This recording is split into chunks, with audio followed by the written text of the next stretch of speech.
on the receiving end of that one from Lethco. So strong start, but like you said, that one's up 7-0 Halls right now. Yeah, looking good for Halls. All right, so let's go to Anderson County taking on Stone Memorial. Anderson County sporting the green with the American flag on the shoulders tonight. A different look for them, but it's bringing them some luck, that green, because they are up 16-0 right now. I don't know if I've ever seen a high school football team wear that specific color of green. I mean, that is an interesting color, and right there, that's Jason Thompson running things into the end zone, and now it looks like we got Stone Memorial, Noah Porter. Look, that's a pick. I think it was a one-handed catch, it looked like. Is that Reese Russell, the safety? Yeah, Reese Russell, the safety, taking it in. So 16-0 right now is the latest. We see somebody get an up. No, 23-0 now is the scores. I'm getting an update for you.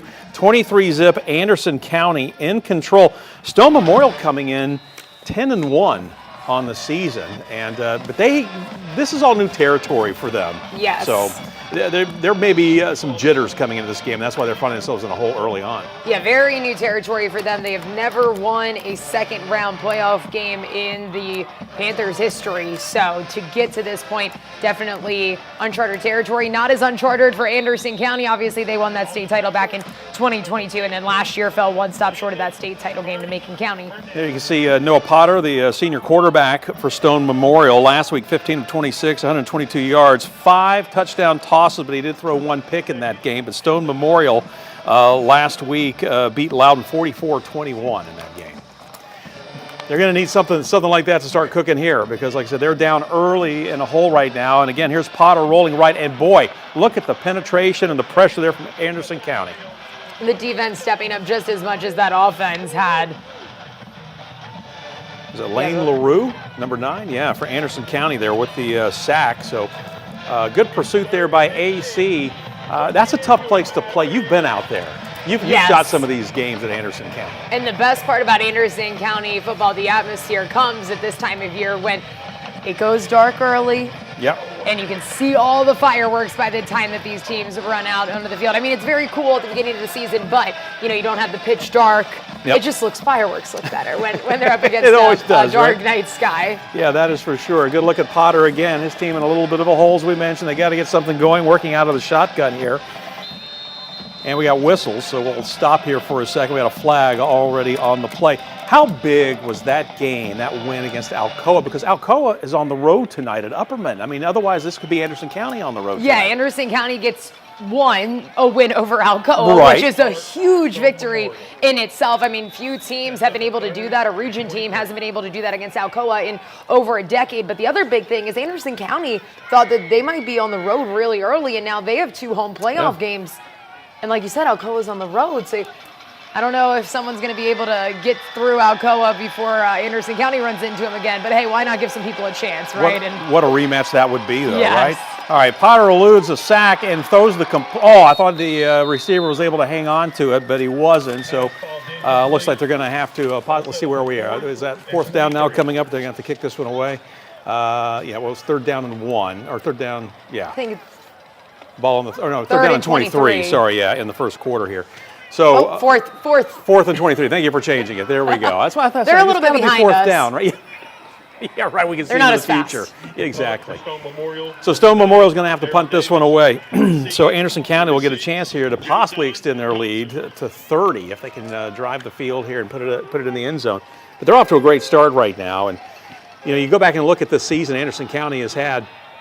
They lose their quarterback early on, but they just started picking up momentum, and we're getting it done different ways. They formed a new offense around the guys that they had, and then when JD came back, I feel like it may have been a little frustrating for them to, relearn that offense that they had spent all spring and summer learning. They've really been able to combine what they used in that first half of the season with what JD can do and putting it all together to get what we're getting now on the field. That is for sure. All right, we're going to check back in with Powell taking on Lincoln County. Last time we checked in on this one, was 8-8 game. Is that where we're going? Yeah, okay, let's get you up there. Here's a highlight for you. This was just a little while ago. Take a look at it. Again, Powell with the ball, and there's another touchdown for you right there. So Deuce Rogers, I tell you, the kid can run, the kid can throw, and here he goes. He rolls right and then finds his receiver there in the end zone. So Powell looking good right now out of the gate here early on, and then I understand they go for the 2-point conversion, and they're going to connect on the 2-point conversion, by the way, and it makes it 16-8. So they have doubled up here, Lincoln County, but still anybody's ball game. Again, when you get a 9-2 and a 9-1, kind of toss it up here. Yeah, for sure. This one definitely is one that we could see go down to the wire. Powell, like he said, just one loss on the season. They've been phenomenal defensively this year. 2 shutouts, one of them coming last week against Mo West, sending them home out of the playoffs, 44-0. And then their only loss coming, 3-point loss to Jefferson County. So very close. If you think about it, they only have 3. They're 3 points away from an undefeated season so far, Bo. Yeah, there really was a close game. And when you look at Lincoln County on the other sideline, they're 3-2 on the road, 6-0 at home, but they've struggled a little bit on the road. So if Powell can get up here, they might be able to put this thing into cruise control, so to speak, because Lincoln County's struggled a little bit away from home. It was no easy feat for them to get here, either a 4-hour trip to go from Lincoln County to East Tennessee tonight. So, maybe some stiff legs from the bus. Not enough can be said for the home field advantage. You're comfortable. Yep. You don't have to sit in a bus. You know the field, you know the environment, and you feel just a little bit fresher. Yeah, they did beat McMinn County last week, 34-13. Actually held McMinn County scoreless in the first half. So they definitely got the talent, that is for sure. So, but you're right. I mean, a long bus ride, sometimes it takes a little bit to get the knees moving again, right? Yeah, and it's not too cold tonight. I know it's going to keep dipping down, like we heard Ken say earlier in the newscast, in terms of that temperature. But the colder it is, I feel like the harder it is to get those legs moving. So definitely pivotal this time of year to stay loose and to not have to sit in that 4-hour. I'm sure Powell is glad that they weren't the ones sitting in that 4-hour bus ride. Yeah, exactly. Leading up to this one. All right, Maddox Franklin, the quarterback there, the senior quarterback with the completion, finding Clint Quick, the junior wideout, for a big gain, taking it about midfield right now. So Lincoln County with the football. Again, they trail 16-8. Falcons, by the way, coming in on a 3-game win streak. So they do have a little bit of momentum behind them, that is for sure. So here's Franklin again. This time they're going to keep it on the ground. They're going to run it right toward us. Get around the end, he breaks a couple tackles, finally knocked out of bounds there. So a decent pickup for the Falcons as they continue to move the ball here. And that's the key. You want to keep it out of Deuce Rogers' hands and the Powell offense, right? Yeah, Deuce Rogers has also been phenomenal for Powell this season. Right now he's sitting at almost 1,500 passing yards, might even be eclipsing that from what he's done already tonight. He was only 42 away from it coming into the evening. He has 32 total touchdowns on the year, 16 rushing, 16 passing. The guy can do it all, I was though. going to say, is that it? 947 rushing yards as well. So there's got to be another nugget. All right, here's Franklin again out of the shotgun. And again, they're going to keep this on the ground. They had a nice game last time, and And that's that Powell defense at work right there. Spun around that time on the tackle. One of the best moments I've seen so far this year from the Powell defense was a blocked kick on a field goal. Powell blocked it. Iverson Garcia scored the touchdown, the defensive lineman. Oh, wow. Yeah. That's always like, it was on a Thursday night, so we didn't have it here, but it was a good one. But it was one of those highlights, and for that individual, that young man, that is something he's going to remember forever. Defensive lineman, too. You don't see that very often at any level. All right, so they've kept it on the ground the last 2 plays after a big pass play, and again, they're going to hand it off. This time, though, looks like did the football come loose? And Powell looks like they're celebrating. They got hands up. Looks like number 0 holding it up. If he recovered it, Ethan Hill, the senior from Powell. Whether he's the one who recovered it or just the one running away with it after. He's the one who had his hands on the football. Hey, Chandler Smith, by the way, was the ball carrier for the Falcons who lost the handle on it. So a big turnover. As Powell up 16-8, we saw that they scored just a little while ago, got the 2-point conversion. Boy, this could be a 1-2 punch here early on if Powell can come back downfield again and take a 16-point lead. Powell in their last 2 games has only allowed 3 points total. Like I said, they shut out Mo West last week and then only allowed 3 points in that previous game against West. They won 15-3. So more points tonight than we've seen someone be able to score on them in the last 2 weeks, but it says a lot about that defense and then being able to come up late. All right, Powell, now let's see what they can do off the turnover. Boy, I talk about using up the entire field.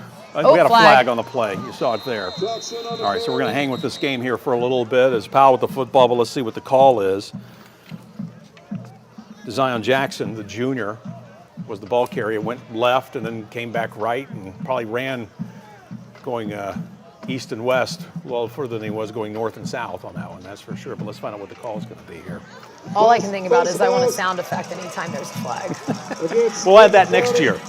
We'll put that in the request. Like a ba-da-dun-dun-dun. Okay. All right, looks like this one's going to, I don't know, the flag might be against Casey. Falcons, the play is going to go against Lincoln County. So Powell will say thank you, and we'll take it as they march the ball into Lincoln County territory here. Like you said, you want to keep the ball out of Deuce Rogers' hands as much as you can. He's really come into his own now as a senior for Powell. We've seen him starting at quarterback since he was a sophomore, kind of figure out how to use his size to his advantage and not work against him, and that's really been something that we've seen from him this year. He goes to the air, and ever so slightly overthrown there. Yeah, he was looking for Porter on the receiving end of that one, but kind of threw it too much on the inside. Nice coverage, by the way, that time, though, by Lincoln County. This one could be a battle, Bo. It really could. You know, when you look at this and when you break it down, you look at the stats on the two teams. Again, really, this one, yeah, can go either way. Both teams have had good seasons, and so the first meeting, by the way, between the two. So not a lot of history here, obviously, to go back on and try to kind of figure out maybe who has the edge in this one. And as most coaches in this area will tell you, though, history means nothing. In the playoffs, the margin of winning means nothing. The only focus is just survive and advance. Jackson on the receiving end, but went nowhere. Good coverage again by Lincoln County.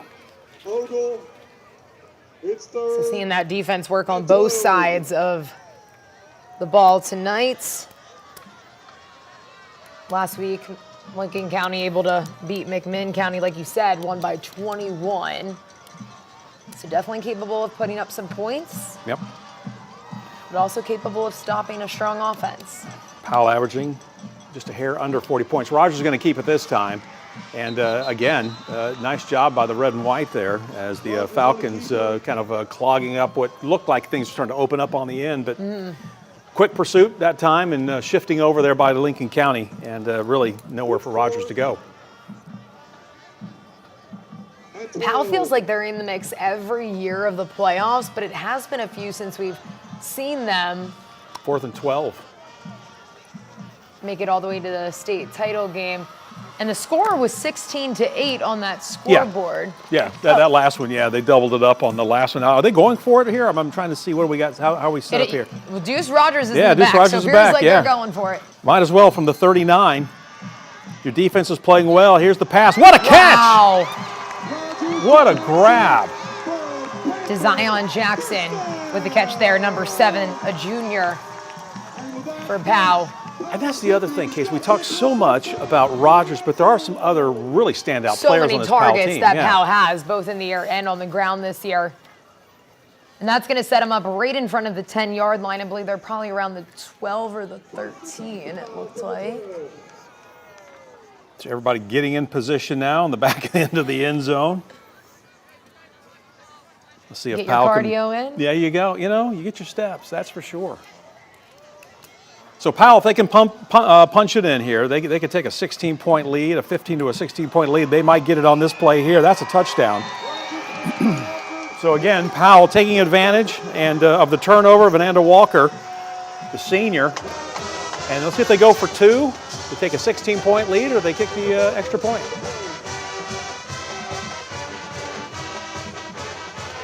I guess we're getting ready for homecoming tomorrow as well. Playing a little Rocky Top. That is the go-to song over at Powell High School when they score. I guess they're close enough to Tennessee. Yeah. About a 17-minute drive. 17 they can minute claim drive, yeah. You get out a little further, you're really pushing it. You can't be claiming that as your own. Looks like making sure that was a touchdown. Oh, we had a personal foul against Powell. So they're going to have to wait a little bit Keen longer. eye by our director who said, I think I saw a flag. So they'll negate the touchdown. I'll have to watch. They still got the points up on the board. Touchdown's going to count. They're going to enforce it on the. Oh, it's going to be on the kick or on the conversion. All right. I heard. Yeah, thank you, Dave. So that makes it 22 to 8 right now. Yep. So there you go. So with 8:19 to go here in the first half.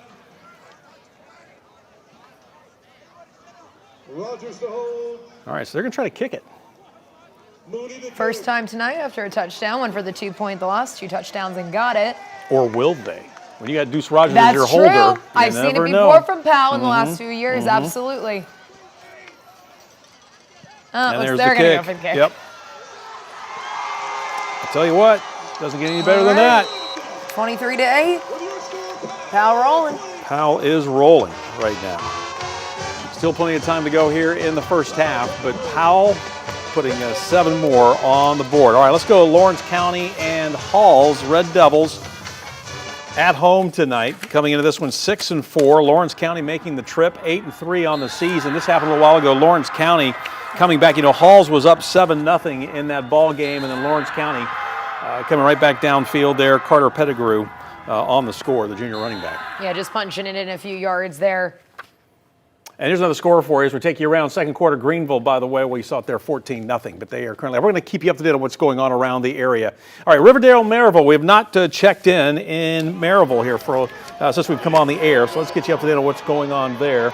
Maryville, let's see if we can get an update here on the score. Last time we checked, it was around 12-0. I'm going to see if I can find something that still is 12-0, we're being told here in the second quarter. So Maryville in the black, Riverdale Warriors, 8-3 on the season, in the white jerseys, gold helmets. Maryville's been perfect since that week 1 loss against Alcoa, but since then, they have won every single game and looking to continue to here in the postseason. Gavin Hampton just kind of dumps it off, the sophomore quarterback. Maybe signaling that he got the first down there is what it kind of looked like. That's a Jacob Vaughn on the receiving end. So there you go. What is that, 48 seconds to go in the second quarter. I tell you, these first halves are rolling. Maryville in their 100th year of high school football. What a story that would be. Sounds a lot like Sevier County. It does sound a lot like Sevier County. But a 12-0 game, I mean, obviously you're in the playoffs. It's going to get a little tougher, you know, but Maryville's been rolling this season, and they're 6-0 at home this year. They've been tough to score against. They put a lot of points on the board. But a 12-0 game, it's a little closer than maybe what some people have seen, at least this season, with the exception of maybe the Alcoa game at the beginning of the season. And we know that the Red Rebels offense is strong, but their defense has stood out so far this year. So we are seeing them keep Riverdale off the board so far. You know, and they're sick. You know, I said they were 6-0 at home. They have outscored opponents on average 42-8 when playing in Maryville. Wow. So this is a 12-0 game. So Maryville's up. They got to feel good about that. But for Riverdale, they got to be thinking, well, you know, small victories. Yeah, and I mean, Maryville is a team that has only allowed 61 points this entire season. Right. Well, since that Alcoa loss, excluding that Alcoa loss in their last 10 games, 61 points. That's just over 6 points a game when you take out that 28-21 loss to Alcoa in week 1. They've also put together 3 shutouts. You know, just a moment ago, we had the double box for you. Well, now we got it back up. Now we got Powell. We saw Anderson County a moment ago. They're up 30-0, by the way, on Stone Memorial. Things are looking really good up there in Anderson County. Powell, by the way, tonight taking on Lincoln County. We showed you their score a few moments ago. They're up 23-8 on Lincoln County. Did Anderson County just score? No, let's see. I don't think did they just score, or what just happened? The green jerseys are really throwing me off.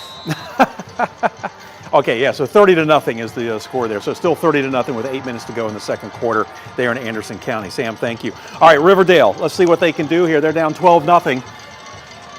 Another quick toss and a completion, a big catch. They're down to about the 4-yard line. So Riverdale now knocking on the door. Corbin Reynolds, the senior wide receiver, on the receiving end. Riverdale coming off a win over Lebanon. Oh, I said the 4. It's not the 4. It's more like the 7 14. Sorry. Bo's just over here correcting himself. Yeah, I'm just talking. You know, that's what us old guys do. We just have conversations with ourselves. In striking distance. Yeah. They can see the end zone. All right, so a timeout looks like on the field. I'm sorry, Casey. What were you saying on that last one? I'm kidding. Riverdale coming off of a win last week, obviously, to get to the second round, but that win was over Lebanon, 28-7. Maryville also coming off a big win last week over West Ridge. Also only let their opponent score 7 points. They beat them 41-7. So 2 teams that can put up some offense. Yeah, really can. Riverdale's won 6 of their last 8. They opened the season, though, losing 2 of 3, but then they put together that 6-game win streak. Yeah. So It's a lot of momentum that you can bring into the postseason for sure. All right, timeout's over. Teams coming back on the field. On the right side, though, that's Anderson County in the green. We're still trying to get used to that. Yeah. I mean, this kid, we talk about Deuce Rogers in the Powell game. Yeah. Jason Thompson's amazing. Yeah, and he's a guy who was left off the ballot for Mr. Football semifinalist. A lot of people thought he'd be in that mix, so maybe a little bit extra motivation to put something on this senior year for him as he looks for those collegiate offers and things like that. Maybe, got something to prove that he belonged in that mix with the best of the best in East Tennessee and all around Tennessee. Hampton again with a completion, this time to Luke Tritch. Hampton they're working a lot of different receivers here on this drive, even though they've had some penalties. We got a flag, by the way, over there in the Anderson County game as well. It looked like Thompson ran it into the end zone on that. I mean, maybe he was pushed out a little bit short. Looks like they're going to be moving back, though, no matter what. Taking a walk. Second down, by the way, for Riverdale. As they are close. They are driving the ball here. We're going to see what Maryville's defense can come up with here to try to stop this drive. Hampton's had time. He's got a quick release, too. This is our first chance to see him play. Again, just a sophomore. 6'4", 190. Here he is again, this time coming toward us. The completion there to Reynolds. Reynolds will lose one tackle, then gets knocked out of bounds. And now they're around the 4-yard line, Bo. See, you were calling the future. You know what it was? It's what it was. You knew what was going to happen there. Exactly what it was. I think it may be more around the 5, but I was going to give it to you at the 4. You're so nice to me. I know. All right, Riverdale wasting no time as they're right back up at the line. They are close, and they're going to try. They know they've got Maryville on their heels right now. So we'll see if that Maryville defense can really show up in this moment. Also keeping an eye on the drive here with Anderson County as they are up in their game 30-0. All right, here's Riverdale. Again, the pass into the end zone, almost intercepted, knocked away. Big play, though, for Maryville. Excited about that one. Maryville exciting. You could see number 52 in the corner of the screen, Ryan Henry, with the celebration there. Looks like a first down for Anderson County. Levell on the with the football there, picking up the first down. So Anderson County keeping their drive alive there, it looks like. So it looks like we got 19 seconds left in the first half over at Maryville with Riverdale on the 4. There you go, Bo. There you go. On the 4. See? 2nd and 4 over there, trying to punch it in before they go into halftime. So trying to get some points on the board. Again, that score right now, 12-0 in Maryville's favor. All right, Gavin Hampton trying to get his team into the end zone. Again, quick pass. Complete? Did he catch it? Complete, he came up short. Boy, he did. He's at the 1. Zone. Yeah, Luke Tritch again on the receiving end. On the right side, though, there's Javon Thompson there with the carry. And Jason picking up a few yards there for Anderson County. All right, so Riverdale.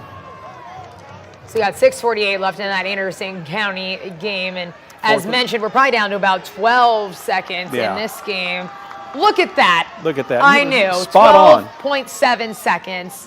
Ball on the 4. Left in that Maryville game, or left in that first half of the Maryville game, rather. 3rd down for Riverdale. So they got to make this one count. And obviously, I'm guessing this is 2 plays. I'm guessing if you don't get in, you're going to go for it. I mean, you got to get the 6. You're on the 1-yard line. Right. I mean, unless something really crazy happens, which crazier things have. That is true. But you're on the road. You're down 12-0 against a tough Maryville team. Trying to be the first team to upset Maryville at home this year, so got to pull out all the stops. All right, keep an eye on the right side of the screen, though.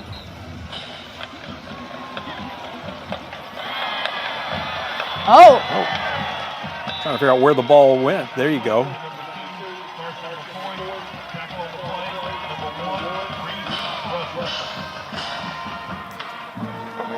All right, so Riverdale comes back out here as we get you set up on what's happening there at Anderson County. Here's Riverdale, 3rd and 1, and now we got whistles. Got a flag here. Oh, he's counting. Somebody's got too many players. Maryville's number 7 is like, what is happening, Bryson Barrett? Yeah, they can't move it too far. Half the distance to the goal line, so inches to go. You saw the 12th player running off the field there, by the way. All right, here you go. So for about it's not the 1, so about the half-yard line.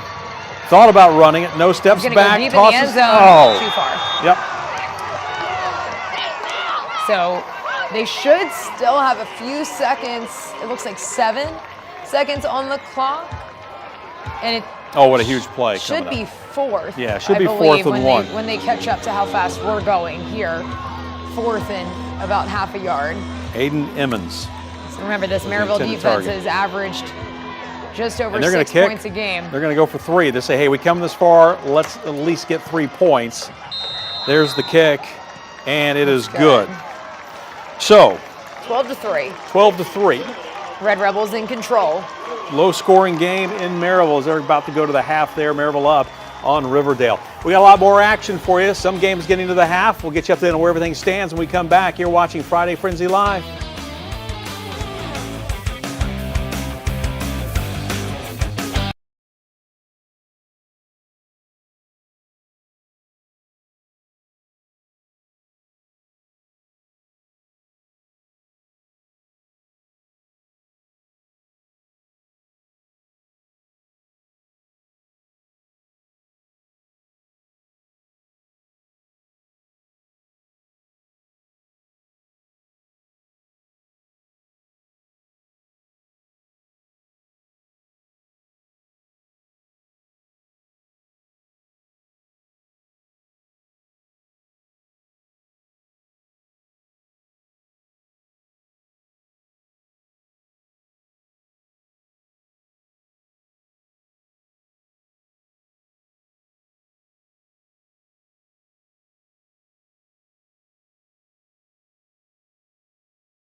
We are 30 minutes into the final edition of Friday Frenzy Live for the season, and the Halls crew getting it done right now. The Red Devils punching it in. Casey, they're up 14-7. It is an unbelievable run for Halls in this later part of the season after starting 0-3, and they've just got some momentum on their side that we've seen in these last few weeks. Even with a late loss in the season to Central, they've been still riding a lot of energy coming back from that awful start that they had to begin 2025. Yeah, last loss came October 16th. Anderson County taking on Stone Memorial. It's one of the big games we've been watching for you tonight. Anderson County enjoying the fact that they are at home here in the postseason. And take a look at this. Wow. Little pitch and catch, and that's how you get it done. And that's why this team is always tough to beat. Yeah, that was Gabe St. John on the receiving end from J.D. Gillum, a guy who only has 4 games under his belt, 4 full games, J.D. Gillum, that is, under his belt in high school. He's a freshman starting quarterback. And he continues to excel week after week. He already has over 1,000 yards. He's only played not even 4 full games because they pulled him out after the first half a few weeks back in his first return because they were up by so many points. But he's just been really solid for them. And like I said before, I mean, they were using a different type of offense without him when he went out with an injury in that second technical game of the season against Catholic. They did play Powell in the first week, but that game ended early and they didn't finish it. So he got hurt in that first full game, and they used a different offense, and now they're combining them, and well, it seems to be working. Goodness. Yeah, we heard from Davey Gillum during WATE 6 Side News at 6 tonight, and just saying he still thinks he, hasn't quite hit his stride yet, because he hasn't had the reps this season. So, boy, as the playoffs continue and they stay alive, he's expecting to get even better. It could be dangerous. And then, then you got next season just around. It'll be here before you know it. Yeah, I talked to head coach Davey Gillum earlier today, and that Alcoa win gave them a lot of confidence. But also he knows that any team out in the state could be gunning for them, could beat them. But he said that when they are playing their best, they know that they can beat anyone that comes their way. Hey, let's go check on what's happening over at Powell right now. Lincoln County in town, 9-2, taking on the Powell Panthers. First meeting between the two. Powell up 23-8 in the first half in this bowl game. It's been all Powell. And, well, there you go. We check in. It's 23-14. So Lincoln County not going away quietly, hanging in there. And that's what you got to do on the road. Just, keep your opponent within striking distance, I guess. Yeah, last year Powell fell in this round in the playoffs in that second round to Sevier County, the eventual 5A state champs. They're trying to get back to that state title game for the first time since 2021, and another step would be to pull ahead from Lincoln County tonight. Picked up a few yards there, Bo. Yeah, Jackson on the receiving end, the junior. And again, getting out of bounds. So just under 2 minutes to go here before we hit halftime. As you can see, they're off in the distance. 23-14 the score. Powell with the football right now. So, but yeah, Powell, I mean, this will be a big win for them. Big hurdle to clear moving forward here in the playoffs. The last few years, they've been so close. Back in 2022, West ended their season. Then we've seen them be close again last year, made it to that second round, and back in 2023, also in the mix late in that postseason. So maybe this year is the year that they get over the hump. They've got some seasoned veterans. They've got some good defense. They got Deuce Rogers, seasoned guy at quarterback. But right now we've got number 7 on the run. Zion Jackson, look at him. Oh, boy, it doesn't get any bigger than that. What a play. I mean, it looks like he was going down back there, and he broke away from everyone and just made the run. And I mean, he's quick, so there's no catching him from Lincoln County. So Powell getting one more on before the end of the half, probably about 90 seconds left before they take this one into the break now. And that one's got a sting for Lincoln County. You just went downfield, you scored, and then Powell comes right back like that. That hurts going into the locker room. There's Deuce Rogers giving his guy a high five there. Two guys who have been getting it done for Powell tonight and this entire season. So let's see if they try to make it a 30-14 game, or do they try to go for 2 here. Looks like here comes, we got the kicking team in there. Let's see how they spot this one and get ready to get the extra point. Because Deuce Rogers holds, they're going to kick this one. All right. I wonder why Matt Lowe liked to go for those 2-point conversions early. He did it last week, what too. What his mindset is behind it. There's got to be a reason. If we get to talk to him this week, definitely have to follow up. Because you don't just go for 2 twice for no reason. And there you go. Kick is up, kick is good. We got some good kickers in this area. 30-14. Powell up big right now on Lincoln County. Things looking good over in Powell. Those lights are going to go work out. It's a little celebration there.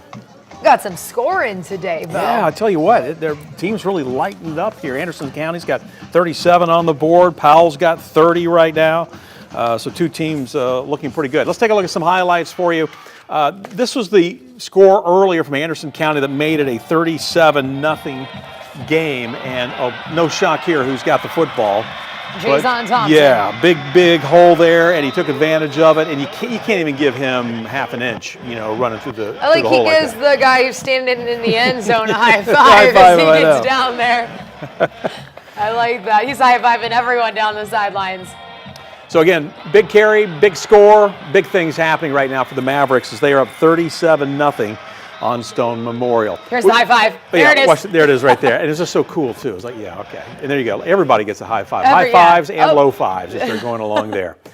All right, our crews are out and about right now. It is halftime in a number of games. Sam Granville, one of those out there carrying the games for us tonight. Yeah, absolutely. He is over at Riverdale at Maryville. Got there a little bit into it because he was covering Lady Vols soccer. Oh, that's right. Yeah, taking on North Carolina Kind tonight. of doing double duty there with the Lady Vols and then over at Maryville. But Sam, Maryville is up 12-3 at the half right now. What's impressed you since you were able to get over there in Blount County?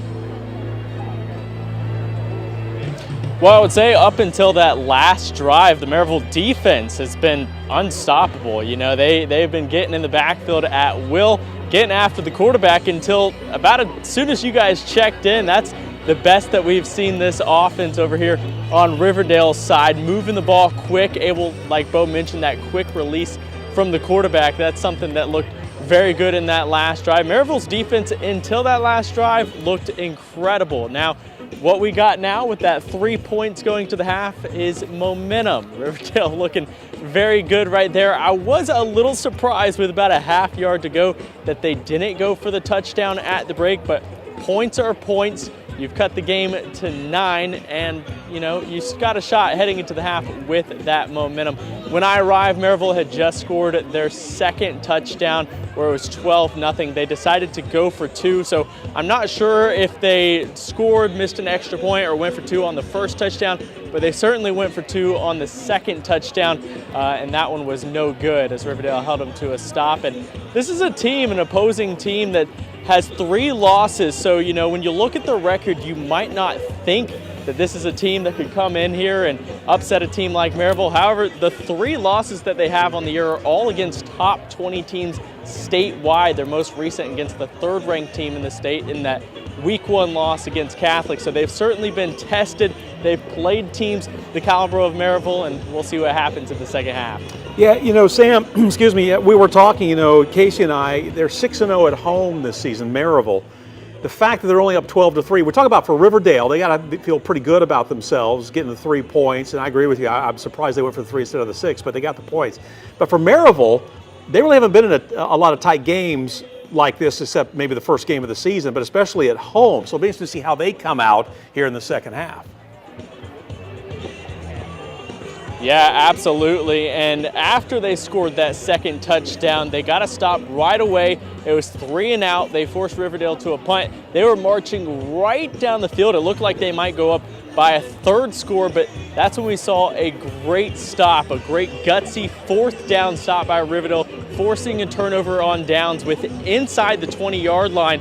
And then that's when they marched downfield, kind of conducted a 2-minute drill, if you will, and then cut this game 12-3. So Maryville certainly has the advantage. They got the crowd at their back, and they had all the momentum for the first, you know, I would say 3/4 of that first half. But now momentum swinging a little bit. We might have a ball game here coming up in the 3rd quarter. Thank you so much, Sam. We'll see if Maryville's offense can get a little bit more explosive, a little bit more back to what we've seen from them this season as they come out of the break. And that defense that we saw at the beginning of this game hopefully can, you know, come back and put a stop. Sam, get a rest there. You've been watching all kinds of football literally tonight, so take a quick breather. All right, Powell, there's been a score. Lincoln County, boy, we saw Powell with the long run, right? And you thought that would take the air out of Lincoln County. I spoke too soon. Lincoln County comes right back. A lot of scoring in this last 90 seconds of the game. I think that those 2 touchdowns is just barely a minute apart. Yeah, they really have been. I mean, I'm really surprised. Back-to-back drives where we've seen a team score. So 50-some points already scored between these 2 teams in the first half. So an exciting one if you like to see touchdowns over there. Yeah, both these teams scoring in the 30s this season. Yeah. So they're going for 2. So let's see what Lincoln County can do here. They're going to roll right with it, throw to the end zone, and there you go. Just that simple. Number 35 there for Riverdale. Carson Carter, junior running back. So wow, this game has definitely changed. 30-22, so now we're talking 1 score here, a touchdown and a 2-point conversion. 33 seconds in the half. You think they try to get downfield and you know, in this game, I don't know. Anything can happen. 33 seconds is a lot of time in this game. Yeah, so we'll see what Powell is going to come out and do here. Hey, by the way, Casey, first quarter, 10:47 to go in the first. Upperman 7, Alcoa nothing. Wow. So I know it's early, But we're going to keep I an don't eye even on know that if one. Alcoa has trailed this year, although I believe South Doyle got a touchdown on them in that game before Alcoa was able to kind of blow them away. I believe that may have been the case, but not many teams have been able to get any sort of lead on Alcoa this year. Maryville, one of them at the beginning of the year at one point during that game, but no region team, aside from potentially that South Doyle game, is coming to my mind. Another tight one here I'm keeping an eye on, too. Halftime, Forest 14, Gatlinburg-Pittman 14. That game at GP. GP's been rolling this year, GP has been rolling this year, and I mean, if you ask any of the players, the coaches, it's their year because Right. they don't have to go through Alcoa, who has ended their season time and time again over the last 6 years. They finally have a cleaner path. The skies have cleared. That's right.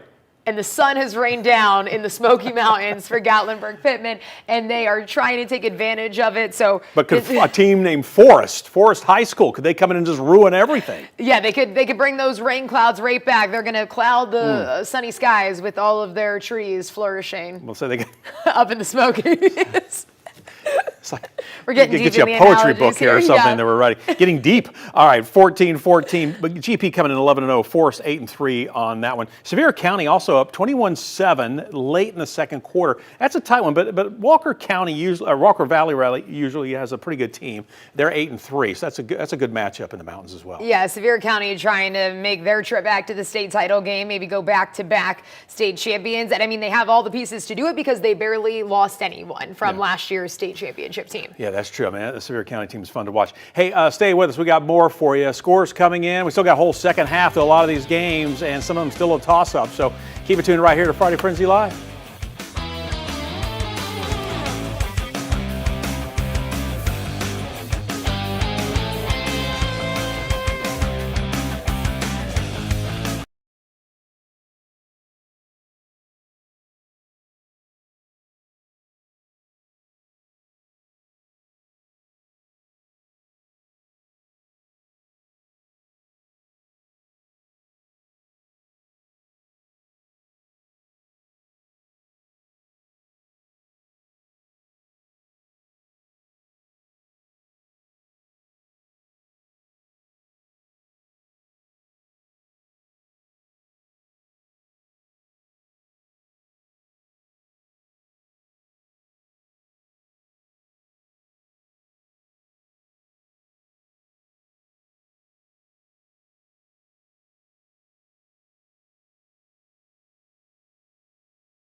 Welcome back to Friday Frenzy Live. Halls getting it done tonight against Lawrence County, scoring once again. If they make it through tonight, though, I may be putting my hope in them to make that Cinderella run at a state championship. And it's been a minute since they've gotten past the second round of the playoffs. I was going back on Max Preps, and at least according to their records, which go back to 2004, I wasn't able to find any year that they made it past the second round during that time. Now, again, Max Preps, you get into those low aughts years, they're not as accurate, but it's been rare if they have, and it doesn't seem like they've been able to make it out of the second round in quite a minute. Well, I tell you what, they're looking good right now. That was Amari Lethco, by the way, to Gabe Holmes on the touchdown. 21-7, Halls on top late in the second there against Lawrence County. So Hall 6-4 going into that game. But as you said, Casey, this team peaking at the right time. All right, just got to halftime in Anderson County. This one's been all Mavericks, 37-6, it looks like, in that scoreboard back there.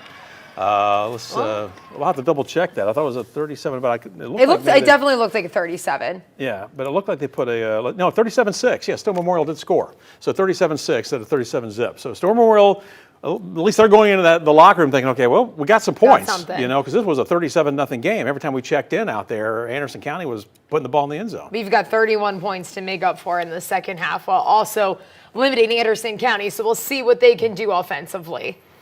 Yeah, I mean, Anderson County right now, first of all, they can't sit back just yet. I mean, this is a good Stone Memorial team. They're 10-1. They're hungry. Maybe now they finally got it's kind of late. It took you the whole first half to get the jitters out, being in some unfamiliar territory. But we'll see if we see a completely different Stone Memorial team in the second half, because they have had a great season. And Anderson County head coach Davey Gillum cited consistency being the issue for this team. So we saw a strong first half. He ideally wants them to put together a strong second half, but that has not necessarily been the story from quarter to quarter for Anderson County. That's what they've been trying to put together in this postseason. Yeah, so we'll see if they can do that. I'm sure that'll be the message in the locker room. All right, second half kickoff, we understand, just happened. Maryville hosting Riverdale. That game is moving. Yeah. I'm surprised it's not over yet. Anderson County barely is getting to halftime, and Maryville's already out here in the third quarter. Right, so it's a 12-3 game. A lot closer, maybe, than a lot of people thought. But as Sam Gramble pointed out, this Riverdale team, their losses have been against nationally ranked teams, high-ranked state teams. So their losses are nothing to go, well, you got 3 losses. No, those are tough losses that they have there. So let's see what can happen. 12-3 ball game right now. Riverdale with the football.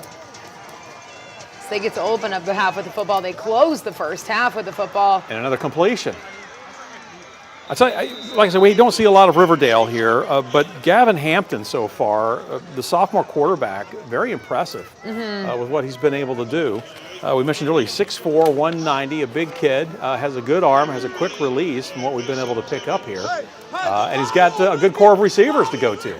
Yeah, absolutely. And one guy on the ground to watch for, Jacob Vaughn. He ran for 279 yards last game, so he's been a weapon on the ground. And that's him right now on the screen. That couldn't have worked out any perfectly. There look he at goes. Probably adding about 80 there. He's taking it all the way. A nice little cut back, fake move, and then heads down the sidelines. Wow, Casey, I mean, you know what? Pick the right guy to talk about at the right time. Talk about right place, right time with that. Maryville fans are not happy with you, though. I was looking down, I was like, hey, that may be him. And I flipped my page and I was like, oh, it is. It is, yeah. Wow, what a run. Huge pickup there and a touchdown for Jacob Vaughn and Riverdale. 279 yards, like I said last week. You can see why on that play right there. So they're going to go for the kick here. Right, going to try to cut it to 2. And it is a 12-10 game. Just like that, right out of the locker room. 11:23. Lots of time to go in this one. Yeah, so that's back-to-back scores on drives for Riverdale. Yes. All right, Maryville hasn't even had a chance to answer. No, and this will be a good test for Maryville. They have, like I said, you got to go way back to week 1 for that tight game against Alcoa, right? Yeah, right. Let's see how they react here. They haven't been in a lot of positions like this for the bulk of the season. So let's see how they respond here to this Riverdale Warrior drive and that big run for 6. We just saw head coach Derek Hine on the screen, Oak Ridge's head coach is Derek Rang. Too many Dereks in the area, head coaches of programs. So that was head coach Derek Hine of Maryville. walking by there, and now Maryville's going to get their first crack at the second half. Yeah, this will be the first time they'll touch the football. It didn't take Riverdale long to score. What do you think that halftime speech was like, Bo? Man, for Riverdale, I don't know. Sam had a great point. We thought they may have gone for the 6 with the ball on the half-yard line, but they went for 3, and to come out of there just down 12-3, that was actually a huge win for Riverdale. Now here's a good little return from Maryville, and that's where they needed to get some good field position to start off this drive here in the second half. But I think for Riverdale, it's almost like they kind of found their groove listening to Sam. I bet that was probably the message. You're only down 9 points on the road at a team that's usually blowing people out at this point.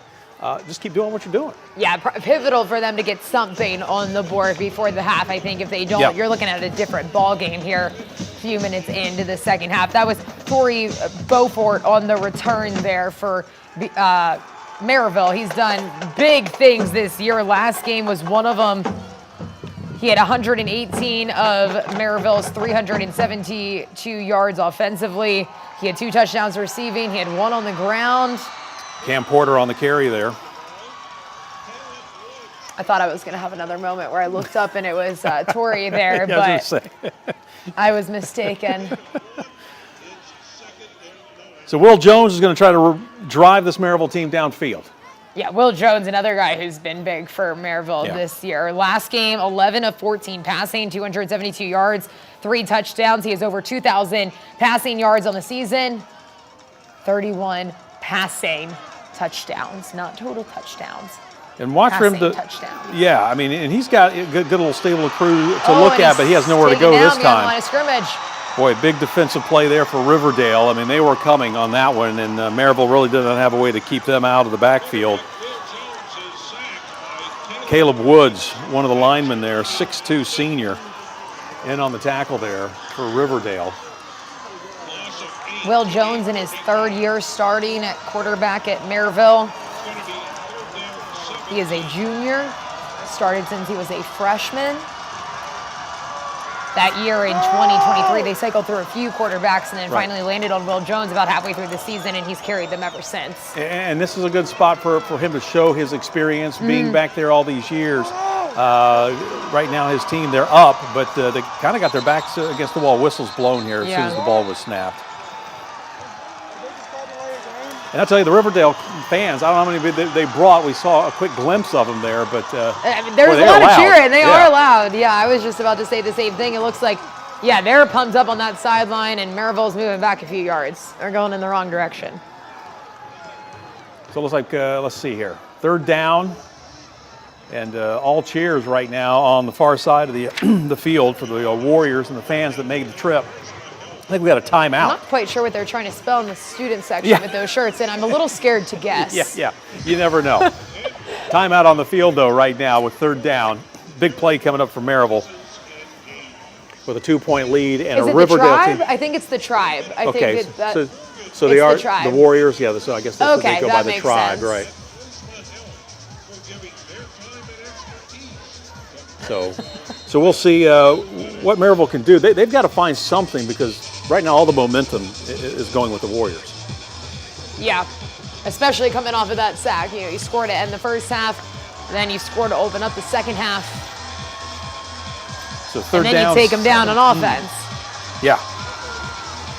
That's 3rd and 17. Ball on the 35. Yeah, now we might send Maryville 3 and out on their first chance. All right, let's see what Will Jones and company can do.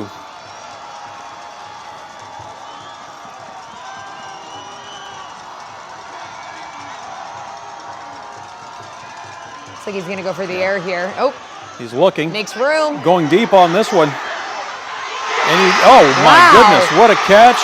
Great pass, Colton Faust.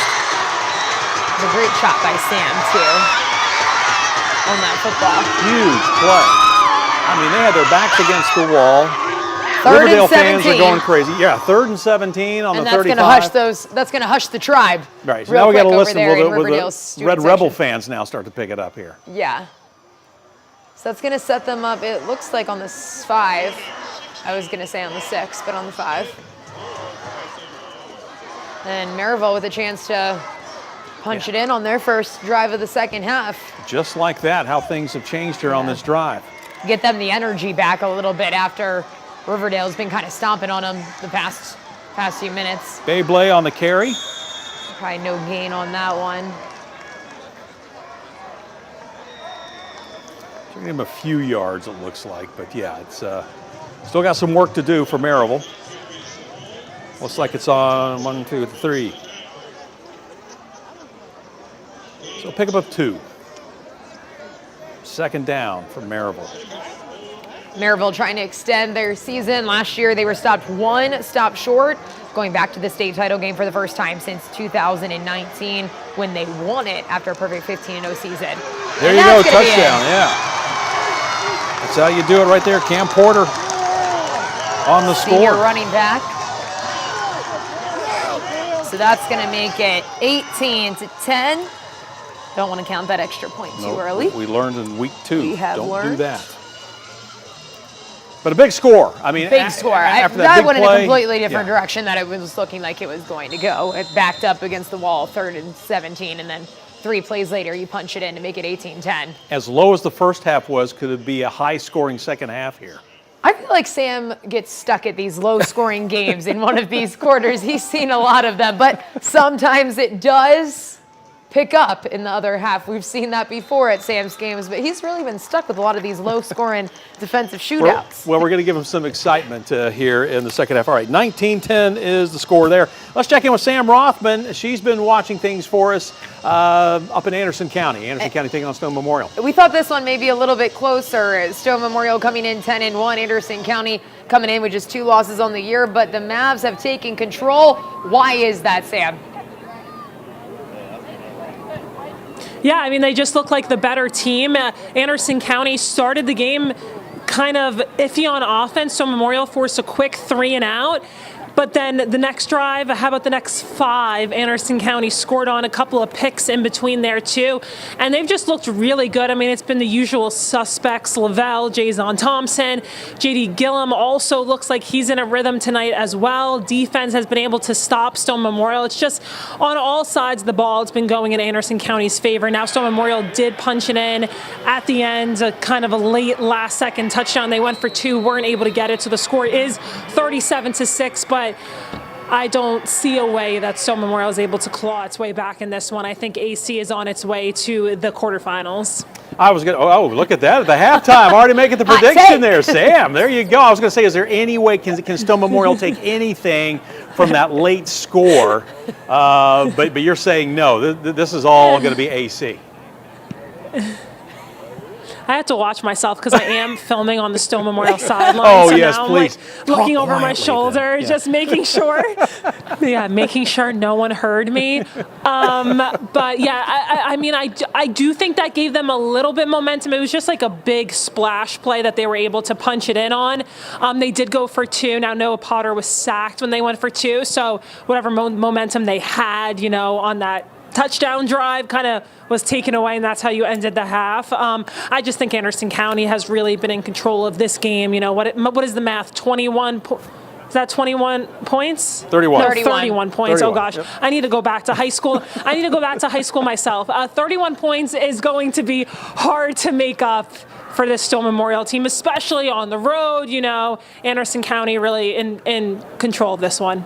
You know, we were talking earlier, and you had the coach on at 6 o'clock about Anderson County trying to put a full game together, the consistency out on the field. I'm guessing that's probably going to be the message here in the second half from Coach Gillum. Yeah, I'm excited to talk to Coach Gillum post-game if they hold on. But we'll see what he has to say, because he's got to be happy about how his team played. Maybe he's not happy about that last-second touchdown in the second quarter, but really on all sides of the ball, special teams as well. There was it was a high snap that I don't know, there was a miscommunication between Stone Memorial. I don't know if Anderson County caused that, but there was an early safety in this game just on a kickoff.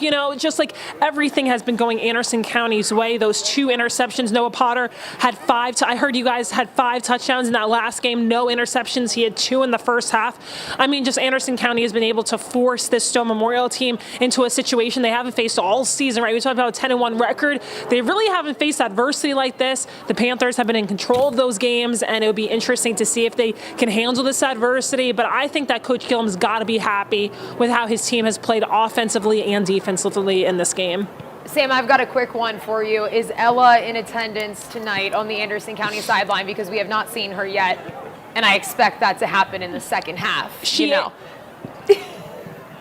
Maybe we'll have a surprise appearance. Don't worry, Casey. Okay. I did ask Coach Gillum right when I got here. I know Ella has retired. Is she making a special appearance? Coach Gillum wasn't sure, but we have not seen her. I don't know where her whereabouts are tonight. But maybe in the second half, now that they're up big, 31 points, maybe Ella makes an appearance. Or maybe she doesn't, because maybe that would be bad juju. I don't know. Whatever is going on in that Anderson County locker room, it's just keep it how it's going, right? That's the message. Just play another, what is it, 12 plus 14, I can't do, what is my head today? 24 minutes 24 minutes, of football, right? Yeah, that's right. Yeah, that's good. This is bad. It's kind of, this light's blinding me. I feel like it's very cold outside. I'm so sorry, but at least I know the score's 37-6. Okay, that's good. I do know that. Well, yeah, the scoreboard, you just look over the scoreboard there. Hey, Sam, in case anybody asks out there, Alcoa, after being down 7-0, is now at 14-7, so we could have 2 teams on a collision course here again with Alcoa and Anderson County. And maybe I should not tell them that. I'll let them finish this one off, and then I'll break the news. All right. And in case anyone's unaware, Ella, the T retriever for Anderson County, the last 7 years retired in their last game of the regular season. So that's who we were referring to with Ella, kind of a light of the Anderson County community. We'll see if she comes out in the second half, and Sam will capture it for us if she does. Sam, take a break. One more note about.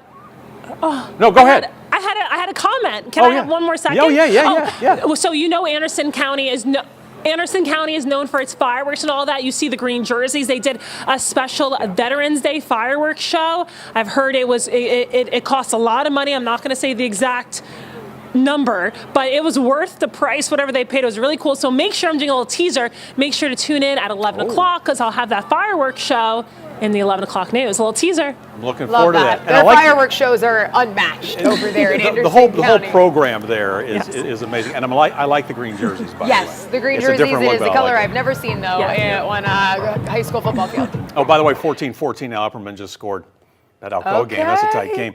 All right, Sam. Thank you so much, Sam. Yeah, thank you, Sam. We'll let her take a break and maybe get her math together. Yeah. All right, let's go take a look at Maryville here for a moment.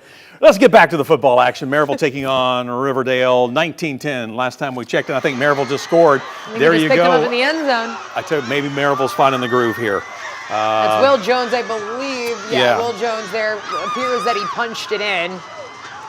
So big play for Maryville as they are putting some more points on the board. When we first came back, second half, it was 12-3 at the break.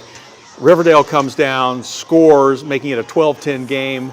And then Maryville now has come back with 2 scores of their own, starting to kind of find their groove here. For a minute there, it looked like Riverdale was going to take away a lot of that momentum, but there you go, 25-10 is the score, and that's without the extra point being tacked on. So. And we're only 6 minutes into this half, and we've already, now I'm testing my math, seen more points scored than in the first half.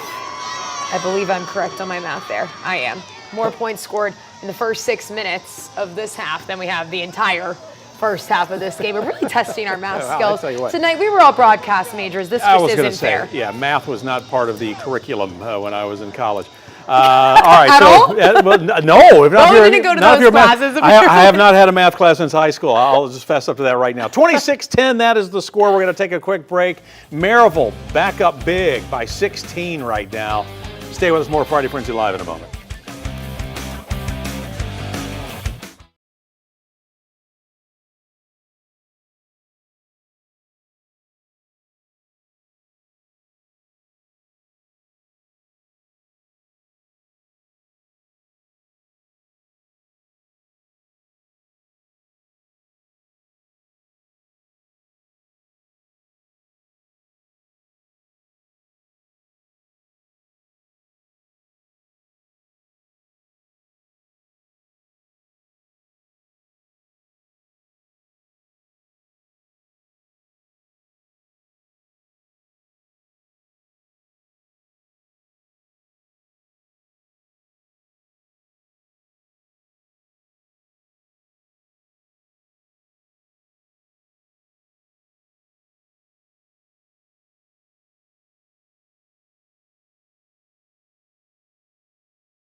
Welcome back to Friday Frenzy Live. Let's get you up to date on some scores right now. Catholic, they got their hands full down in Chattanooga, taking on Baylor 35-0 at the break. And Midway right now up on Clay County 14-8. But yeah, Catholic, they got a tough second half ahead of them there. Yeah, tough second half if they want to keep their season alive. Coalfield, I believe that score is 19-14, right, Bo? Yeah, I want to say, I'll double check it here. The Red Devils had scored. So we believe that one maybe 19-14. Yeah. All right, so got a score on the board there. So Coalfield still in front, but trying to fight them off. And then Knox Central just got underway. They're playing a team in the Central time zone in Columbia. So 3-0 field goal on the board in the first for them. Pretty typical for Central, though. We don't, they've won, every game's been like between 3 points or less, right, as far as the difference. Dobbins-Bennett at home losing to Blackman 28-7.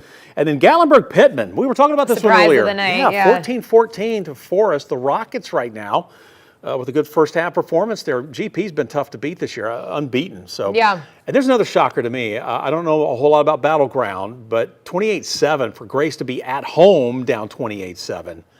Wow. Yeah, and then Greenville shutting out White County right now, 28. Green Devils, though. Nothing. Tough. Yeah. So they're in the third. So that one looks like Green Devils are in control of that one, trying to punch their ticket to the quarterfinals. There's that Hall score. We've been bringing you highlights of that one, 21-7. Boy, what a huge win this would be in the postseason for Halls if they can keep their season alive and get that 7th win.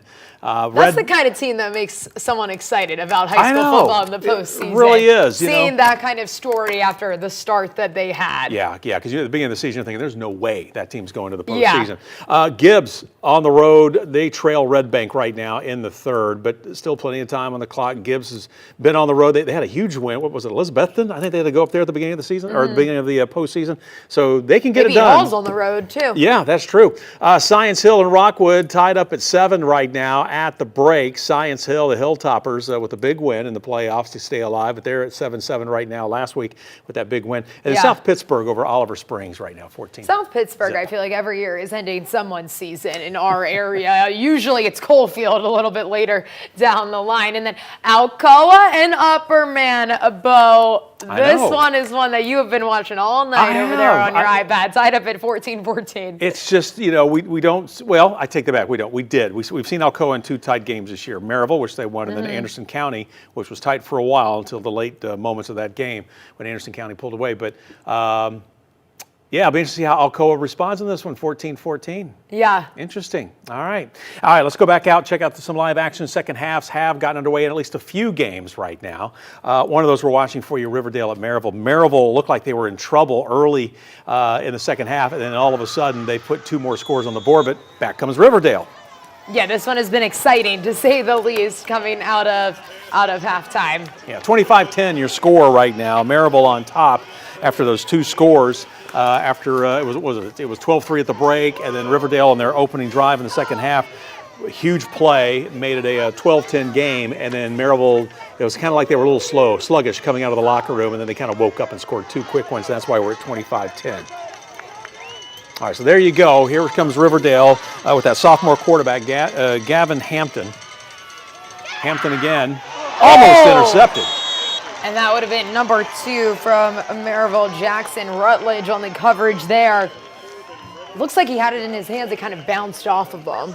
He's smiling, but as a senior, he's thinking, I should have had that one. Yeah. It's always not a win-loss situation, but it's like, like they're happy for the play, but they're like, could have had it. My favorite thing is, when they break it up and they throw their hands down, like, man. Well, it depends on what happens on this play. Yeah. If Riverdale gets a first down, he'll be going, man, I should have had that one. I really should have had that one. Yeah. And they're going far on this one into the air. Oh, my goodness, what a catch. So Corbin Reynolds. What a catch by Reynolds, first of all, and then also what a scramble there. Gavin Hampton was feeling some serious pressure on that one, had to roll out of the pocket, and then finds Reynolds for the score, and that is a huge play for Riverdale as they're saying, hey, hang on a second, this game's not over.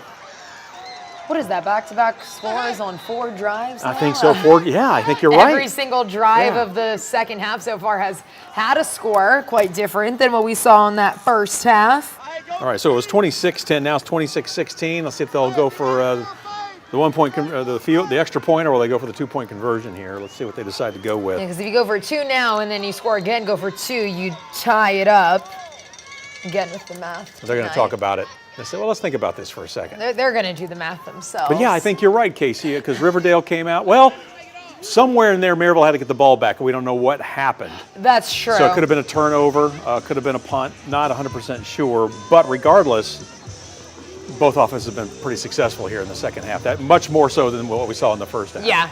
On the other side of things, defense on both sides isn't doing as well as it was in that first half, and we've talked about it a few times tonight. Maryville's defense has been phenomenal. If you take out their loss to Alcoa in week 1, they've allowed just 61 points, so averaging just over a hair over 6 points a game is what they've led up, which is a astonishing stat. Yeah, it really is. By the way, you're looking at 2 games now. We've got the Powell game up for you here. Powell taking on Lincoln County. This is one we thought, okay, Powell's starting to pull away in this one, and then right back comes Lincoln County. Kind of like the Maryville game, too, a little bit. Yeah, So exactly. you think you get just far enough in front, you're up by 2 scores, and then bam, right back at you. All right, so a big play there for Lincoln County, close to the first down. Off the pass play there on the receiving end, Decent Ogle, a sophomore. A lot of young, we're calling the name of a lot of young players. A lot of these kids are going to be back for the next year or two for all these teams we've been watching. I mean, Maryville, just, like the Alcoas and the Powells of the area, just always seem to reload and never have to rebuild. There's just always someone. But, I mean, they're going to lose a few this year. They'll lose Torrey Beaufort that we talked about a little bit, but they'll still have their quarterback in Will Jones. All right, so let's see what Gavin Hampton can do. I saw a flag. There's the 2 point conversion and the catch. That's Riley Taylor, but if it holds. Did I see a flag off the right after the snap? Maybe I didn't. Maybe I'm seeing things. Yeah, someone check those eyes. Say yeah, it. Goodness I guess gracious, not. All right, over 2 here. point conversion. I know. Can't win them all, Bo. No, I can't win them It's all. okay. Obviously. That's why you're not a ref.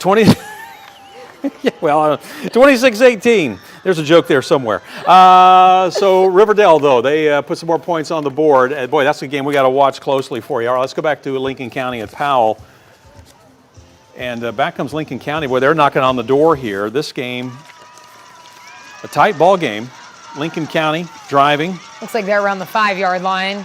Maddox Franklin with the handoff and a big push. Did he get in? I see some cheers from the Lincoln County sideline over there in the stands. I think he's down at the 1. I think he may have come up a little bit short there. It's going to bring up second down and goal now for Lincoln County.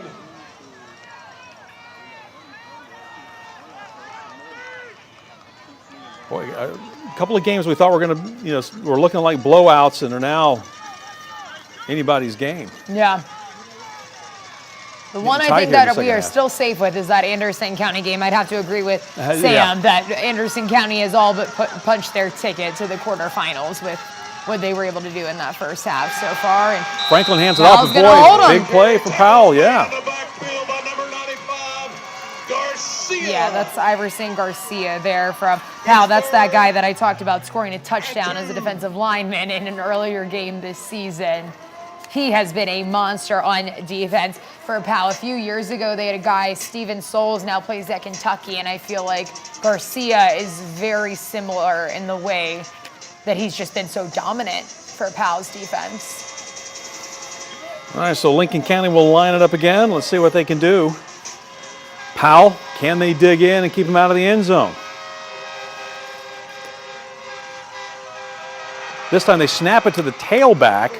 Looked like they were going to take it up the gut, but it appears they were pushed back. I think there was Treshawn Jean. So they were going to be on 4th down here.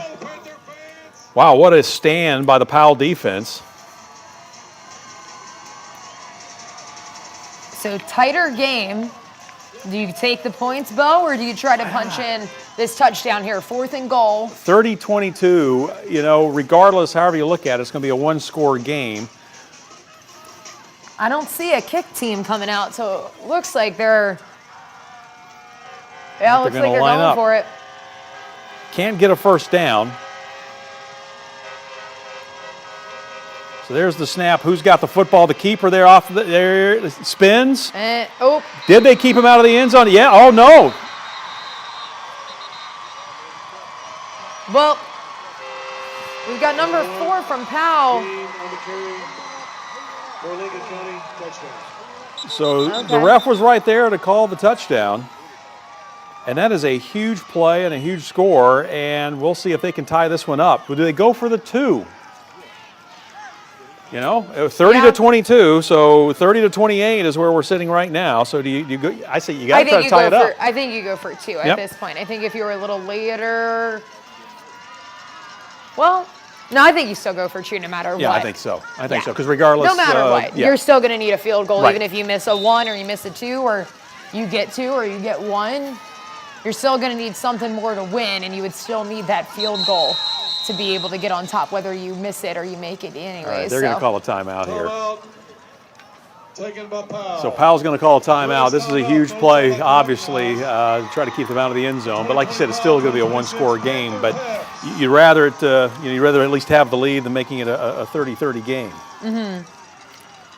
So this is the tight one out in Powell. As mentioned before, Powell trying to punch their ticket to the next week of the postseason. Last year, their season ended in this very round, in the second round of Sevier County, the eventual 5A and now defending 5A state champs. Powell trying to get back to that state title game for the first time since 2021 when they won their first ever state title. Yeah, Lincoln County coming in 9-2. They've had a good season this year, 3-game win streak, averaging about 20 points in the first half.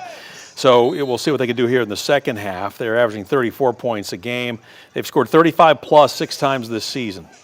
So Lincoln County can definitely put some points on the board. On the right side of the screen, Anderson County taking on Stone Memorial, up big at the break, 37-6. And Gillum on the keeper there was looking to throw it somewhere, but obviously right now, he's kind of, yeah. So, but still trying to get used to the green jerseys, but I'm loving it. I'm more and more I see it, I like it. I know they play in the blue, and the dark blue looks good too. 37-6, 3:42 to go in the third quarter. So that clock, boy, it seems like it's moving faster. Every time we check. Lincoln County definitely set up for that 2-point. QB takes off and there on it the is, run. and they get it tied at 30. Wow, what a pitch and catch there. We've seen a lot of 2-point conversions. Yeah, we have seen a lot of 2-point conversions. And I mean, good for Powell. They went for 2 2-point conversions on their first 2 touchdown drives. If they wouldn't have done that, they'd be trailing right now. Now we're tied up at 30-30, kind of puts a little bit of perspective on why maybe Matt Lowe had that, mindset behind going for it early in the game when they had a little less pressure. True, and you can see now how big that was, as you were mentioning there. All right, so 30-30 there. Maryville up 26-18, but Riverdale saying, hey, we're not going anywhere. They've every single time momentum. Maryville tries to get a little bit further, Riverdale's there knocking on the door saying, oop, don't shut it on us quite yet. How about Anderson County, though? They are in control. The key here is just keep it going for the Mavericks, right? Stone Memorial scored late, right before the halftime buzzer. And right now, Anderson County's just trying to take any type of momentum that Stone Memorial may have had going into the locker room. Just trying to kill that here in the second half. Again, 37-6 is your score. Good point that Sam had at halftime. Stone Memorial QB Potter was sacked on the 2-point conversion, so that did kind of take away a tiny bit of momentum, but they had to be feeling a little bit better, knowing that they at least got something on the board there. Damian Lavelle down at the half. Yeah, Damian Lavelle there on the receiving end. Good pickup there after the catch for Anderson County. He's back playing a true wide receiver. He was the one who stepped in to fill those quarterback duties when J.D. Gillum was out for those 5 or 6 weeks that he was out with that collarbone injury. Now he's moved back out. Head coach Davey Gillum has kind of praised his versatility of being able to, swing back out to wide receiver, be able to step in when needed, and praised what he was able to do inside an offense that had to take a completely different approach without J.D. in there. And did a good job. I mean, really, if you think about it, what those kids were able to do without their starting quarterback for the middle part of that season is really impressive. And they were blowing out some teams, too. Yeah, they had that little loss to Gibbs. It was only by a handful of points with Lavelle taking over those quarterback duties and helping to run the offense. But other than that, they won every single game following that game that JD had went out in. And like you said, a lot of blowouts as well, a lot of dominating offense in different ways than they originally planned for. Like Gillum had told me in the spring and in the summer, they had completely abandoned that because it just didn't work without Gillum in the mix. But they were still able to be successful, and that's why they're here too right now, competing for another week, a few more days in the season. Oh, Gillum bobbles the ball quickly, though, gets Nice rid recovery. of it. And I'll tell you what looked like could have been a disaster. They pick up some much-needed yards there. Jason Thompson getting it done.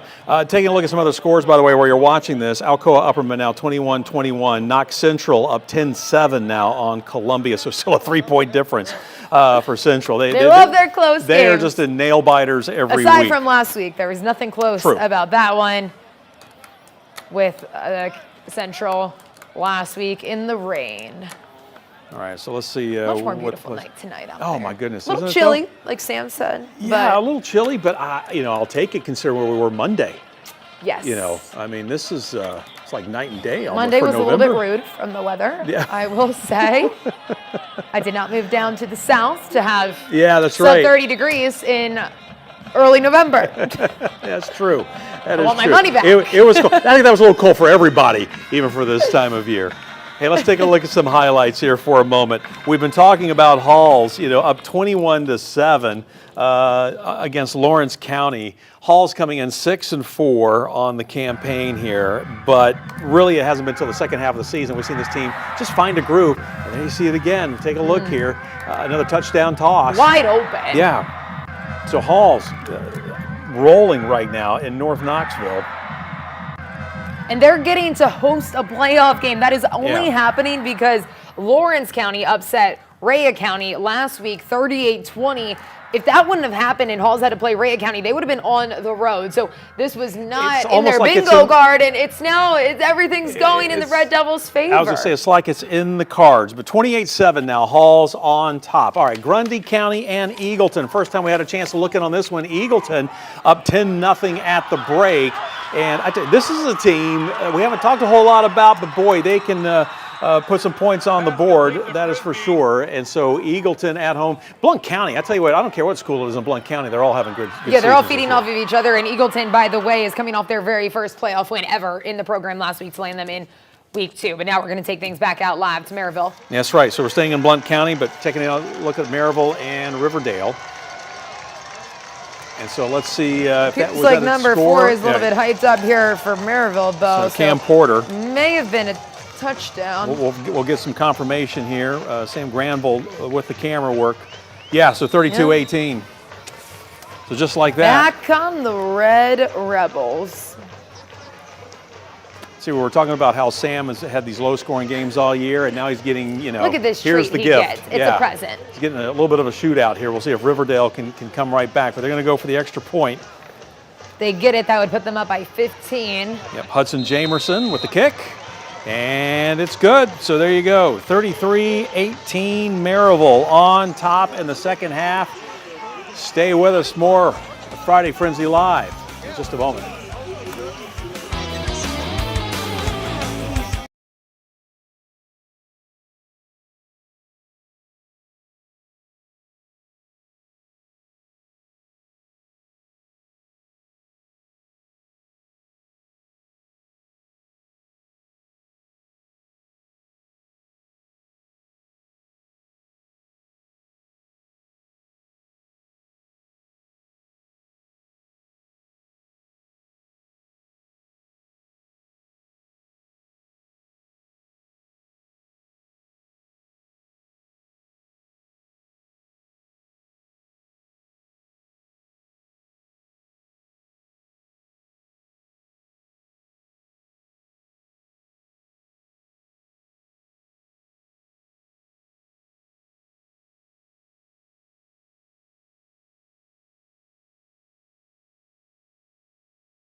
All right, welcome back to Friday Frenzy Live. Handful of games we're keeping an eye on. A lot of scoring tonight as well as we Love are it. in week 2 of the postseason. Riverdale, Maryville, and you can see the scoreboard. It pretty much says it all right there. 33 points for Maryville right now. They're up 33-18 on Riverdale. Riverdale now trying to answer after that score we saw just a few moments ago from the Red Rebels. So here's Riverdale for you. A little bit of time there for Gavin Hampton. Now he's got to roll out to his right, and he'll fling this one deep and out of bounds. Caught on the sideline, it looks like, not by a player, but A completion, but it won't count. A completion, Right. but it's not going to count. Kim Caldwell had one of those last night, the lady ball game, caught the ball on the sideline, not intended for her. Right. But Boy, what a nail biter that was, though, the other night. an unnecessary nail biter, but hey, they pulled it off.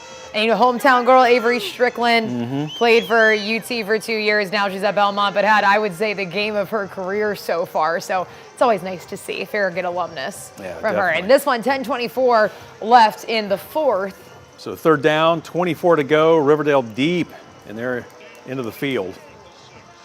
Riverdale's going to need 2 scores and a little something on one of them. So here's Hampton again, has some time, and the completion.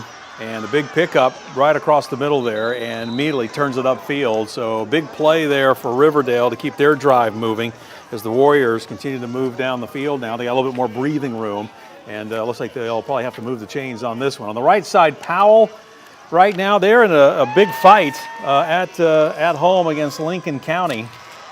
And it looks like Lincoln County just broke through the end zone up in the corner there. Well, they got close. I don't know. Yeah, it looks like going to be second down on the 1, I think is where they're going to mark this one. But Lincoln County, we saw this a few moments ago, tie it up at 30. They're looking to take the lead. And this thing's been all Powell. Every time we've been, checking on, I think they've led from the get-go. I think you're right, too, Bo. I think they did tie it up 8-8, but Right. they have not fallen behind. Right. So this may be the first. I wonder what down we're on. out Second here. down. Second down. Second down, yep. Ask and you shall receive. you go. Thank you, Bo. Oh, because I caught a glimpse of it a moment ago. Let's see what they can do here. So, again, Maddox Franklin handing the ball off. Power run, but not going to get in that time. So a good job there by Powell. Last time we saw they had a pretty good stance here. That's Carson Carter with the football. This Powell defense has been strong deep inside the red zone. I mean, I know they did let that last one sneak in, but they held them for a good portion of the time in the red zone. Yeah, that's right. Hard on the 1 yard line. It was fourth down. Yeah. Yeah, that's right. And Lincoln County went for it and scored, and then they got the 2-point conversion, and that's why Yeah. we're now at 30-30. Yeah. So they were able to hold them for 3 downs, and here now we're going to be on third down, the third time that we're seeing them inside the 5 here, inside the 5 and the 10. All right, so here's Franklin. They're going to keep it on the ground. They do. The handoff, the push. This time he may have gotten in. Let's see. We're waiting for there it is. There's the confirmation. So just like that, Lincoln County, boy, in the second half have turned this thing around, and they now lead on the road at Powell. 36. Yeah, wow. And so let's see. I'm assuming they'll just try to kick it, but you never know. We saw them pull off a 2-point conversion a little while ago. On the right side is that Maryville-Riverdale game that we're keeping a close eye on.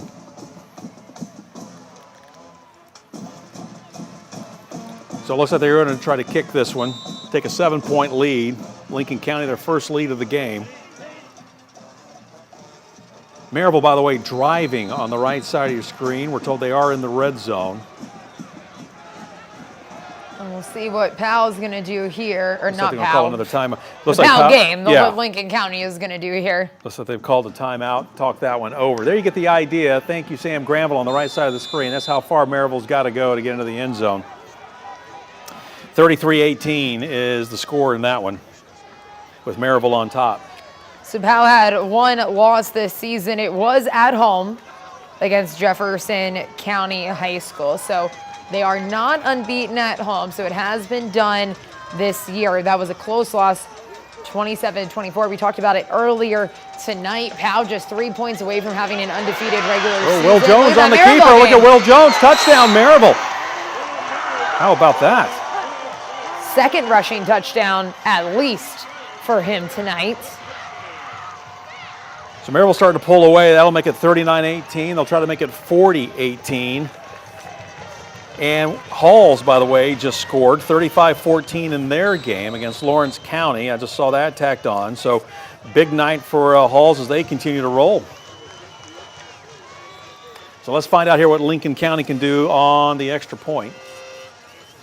Got scoring all around. I can't even keep track. It's like all these papers. I'm like, all right, where's the roster for this team? All right, here's the kick. May have got a hand on it, just no good. Goes underneath the crossbar, but yeah, looks like someone got a hand on it. So, boy. 6-point game. Yeah. Could be huge with how close this one is coming down, Bo. Absolutely. Absolutely. So, we're going to have to continue to watch this one close. But again, I'm trying to see here. Clint Quick, the kicker for Lincoln County. Oh, no, he's the wide receiver. There's the kicker. Mike Kriskausis had just 1 point after attempt. He was 1 for 2 last week. So, he's missed one this week. That one was blocked.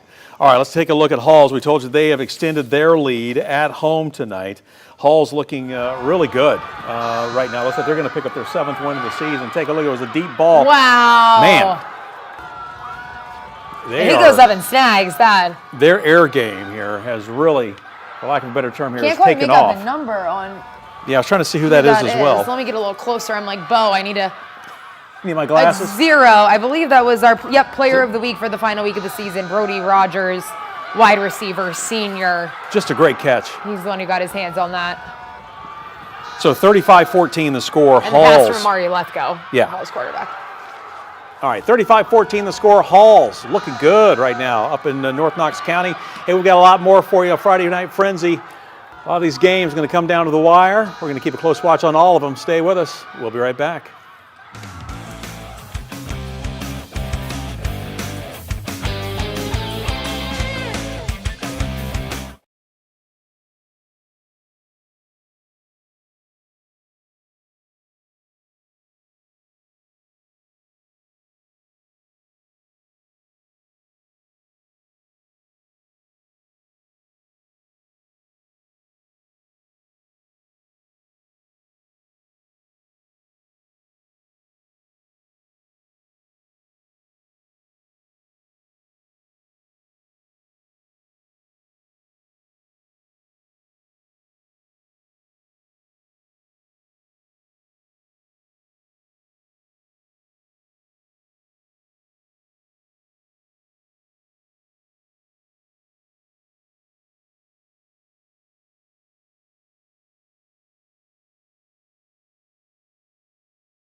All right, welcome back to Friday Frenzy Live. This is what they do in It's looking Maryville. like a concert over there in It Maryville. is, it is. This is great. They turn the lights out. The students, they've got the light show going on there, and everybody's got their phones out as well. But Wow, I can't that's hear a cool sight to see. Yeah, so this is good stuff between I'm assuming for the third to the fourth quarter, but this is second half for you here in Maryville tonight. But yeah, the crowd loving it there. Why not? They're up 40-18 right now on Riverdale in what was a pretty tight game. Yeah. Looks like Riverdale's set to punt here as well. So they're getting ready to kick this one away. Miles Weaver back to kick it there for Riverdale. And as soon as we come back to him, they call a timeout. And if Maryville can hold out and win this Yeah. one, we were just talking about it, Bo, their next opponent is going to be Blackman, who just secured their win over Dobbins-Bennett to punch their ticket to the quarterfinals. So just to kind of give you a look at what may be next in store for Maryville this postseason, if they can hold on to this one. Yeah, Blackman with a 28-7 win on the road at Dobbins-Bennett. They're now 11-1 on the season. So that's a good team on the road, and it's never easy to win at Dobbins-Bennett. Dobbins-Bennett, Science Hill up there in the Tri-Cities, two places that are tough to win on the road. But Blackman gets it done tonight, and as Casey mentioned, as of right now, that will be Maryville's next opponent. Which both of those teams would come in then with an 11-1 record, which would be Wow. interesting because Alcoa's only loss would have been to Alcoa if they pick up a win tonight, 11-1 heading into that one. So. But at this point in the playoffs, that's what you come to expect. That's what you right? come to Yeah. expect, and the only thing that matters is that you go 1-0 that week. Nothing else matters, really, as we've seen with Halls, who started out 0-3 and now are putting together a pretty strong run in 5A. We call them the Cinderella of I the think we postseason? can. I mean, especially they've been doing great under Brent Hughes as head coach. I mean, a few years ago, in his first year, he was trying to turn that program around. They go 2-8 in the regular season, lose the first round of the playoffs. Then the last 2 years, 8-win seasons, but they can't get over that hump in the playoffs. This would be huge for that program if they can make it past that second week of the playoffs. Like I mentioned earlier, potentially for the first time in over 2 decades in quite a while. So big stuff happening over there in Halls. Well, I'll tell you, somebody needs some big stuff to happen is Powell. They're down, but they got the football. That's what you're seeing on the right side of your screen. The punt there, the fair catch for Maryville. So they're going to have some pretty decent field position. We'll check back on that one in a moment. But Lincoln County at Powell, and Powell driving. Deuce Rogers, as you saw a moment ago, when we had the double boxes with a nice pick up there on the ground. Here he goes this time into the air, and Tipped and falls incomplete. And he's calling for the flag. I don't know if the defensive back even turned around to look at it. I think that's what he is saying. But the ref's right there. Yeah, the ref was there and said, no, everything's good. So, they'll try it again here. But everything there seemed to be set just right. But that Lincoln County defensive back was in the right place. Powell not really a team that has had to fight back from 2-2 much this season. So finding themselves in a bit of a position of adversity here, Bo. No, that's a great point. This team has really, we've been watching the defense, offense, both sides of the ball been getting it done. They've been in control most of their game. So, but also to be at home and down after you've led most of the game.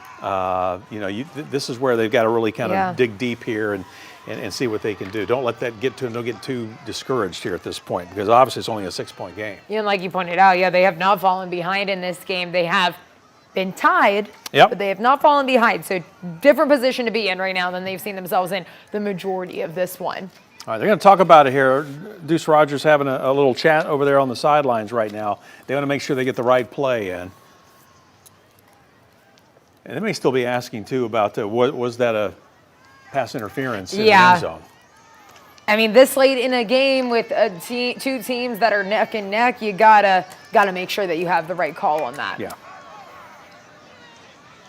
Wait, look at the lights to the right there. I don't know if that's from the touchdowns scored tonight and the smoke, or is that the fog or smoke kind of fireworks or whatever they got going on. But got the crisp air out there. It's really feeling like football season this late in the year. It's about time. It is about time, but We've had I a will few take cool the nights, heat but yeah, you'll as take the heat. long as it is willing to stay with us, Bo. No complaints from me. All right. No complaints from me. All right, still waiting for this one to get going again. We're going to pick up here what's happening on the right side of the screen. That's Maryville taking on Riverdale. And this one has been all Maryville with the exception of maybe a couple of drives by Riverdale. Maryville has really kind of started to pull away here and take control of this game. whoever wins this one, likely it's going to be Sevier County because they're up right now in Walker Valley. So that's the lucky winner of this one is going to get Sevier County next week. Deuce Rogers in some trouble there and goes down for a huge loss, and that is the last thing Powell needed right now. They got to get something going on their side, and it felt like a lot was going their way in that first half, but this second half has certainly not been going in their favor. Well, in fact, they haven't scored this half, have they? Because it was 30-22 heading into the break. Right, yeah, and then no, it was that is correct. 30-30, and then now it's 36-30. So, yeah, Powell scoreless. Yeah, which is, you don't Since see about that a lot. 90 seconds left in the first half. All right, so Maryville right now with the football, they're up 40-18, 4:27 and counting to go in the game as they are in the fourth quarter there. I think you could call that one. I think pretty much, especially since they've got the football, right? All right, let's see what Deuce Rogers and company can do. Boy, he is running right now, trying to find something, get something going for Powell. And he's still pushing. May have been a flag on the play. We'll have to wait and see. But right now, I mean, if you're going to have the ball in anybody's hands, if you're Powell, that's who you need to have the ball. Maryville just handed it off in that upper right-hand corner. Got a few yards out of it, but I mean, they're just trying to run the clock down at this point. Yeah. Don't get anyone hurt in these final few minutes when you're up 40-22. You've got that ticket punched. You know you're going to be on to that next week of the postseason. Don't risk it at this point. Cam Porter with the carry there, and yeah, it looks like there was a flag in the Powell game. Looks like they're bringing that big run back here. So again, Powell just kind of digging a hole right now as they're trying to, they're going the wrong direction. Let's just put it that way.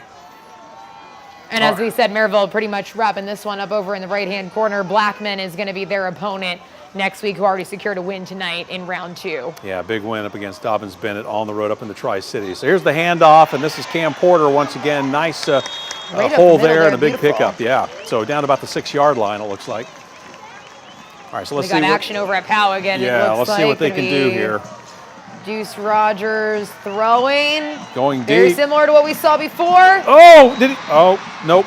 Broken up. Thought maybe he was going to get it off the, look at a little bit of a bounce there. I thought he was going to pick it up. And I thought, boy, that'd be a highlight. Hey, if it doesn't hit the ground, you're Yep, good. that's right. But a big defensive play. And what a big win and a big upset. I mean, if you think about it, Powell's been tough this season, but Lincoln County to come down here, 3-2 on the road this season. There you go. There's still plenty of time, 10 minutes to go. We got a lot of time. So that one's moving significantly slower than the game on the upper right-hand corner of your screen. So we do still have time. Yeah, I think we have a lot more passing in the Powell game. Yeah, Maryville's really been running it. Even their quarterback, like we saw Will Jones running a couple. We got just over 2 minutes left in that game. So Powell kicks it away. There's the punt. They're going to kind of let this one roll. Yeah, not the best punt. And Lincoln County's got to love it right now. They've got great field position. They're up by 6. This would be a huge score. Whether they get a field goal or a touchdown, it's going to make it a two-score game. So they've got it not in their hands for the game, but they do have control over this one right now. More control than Powell is probably wishing that they didn't have. Got Will Jones here for Maryville. Yeah, so the clock continues to kick. Stage. He's going to go himself. Yeah, he's going to hang on to it. He's already picked up a couple touchdowns. Why not? He's done a lot today with doing so. And he gets it back to the middle part of the field there. So that brings up third down. Okay. Appears they're in striking distance of, they're on the 5-yard line. I don't think they're trying to score. I think they're just going to run that clock. Just, if a score comes, the score comes. They won't say no to it, but I mean, they'll take another touchdown. But yeah, 1:16 left in this one. This one's over. Maryville's going to be on to the quarterfinals.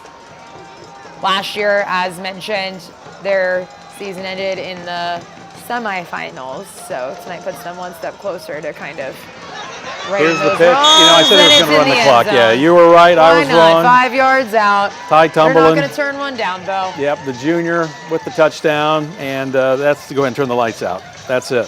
Maryville moving on.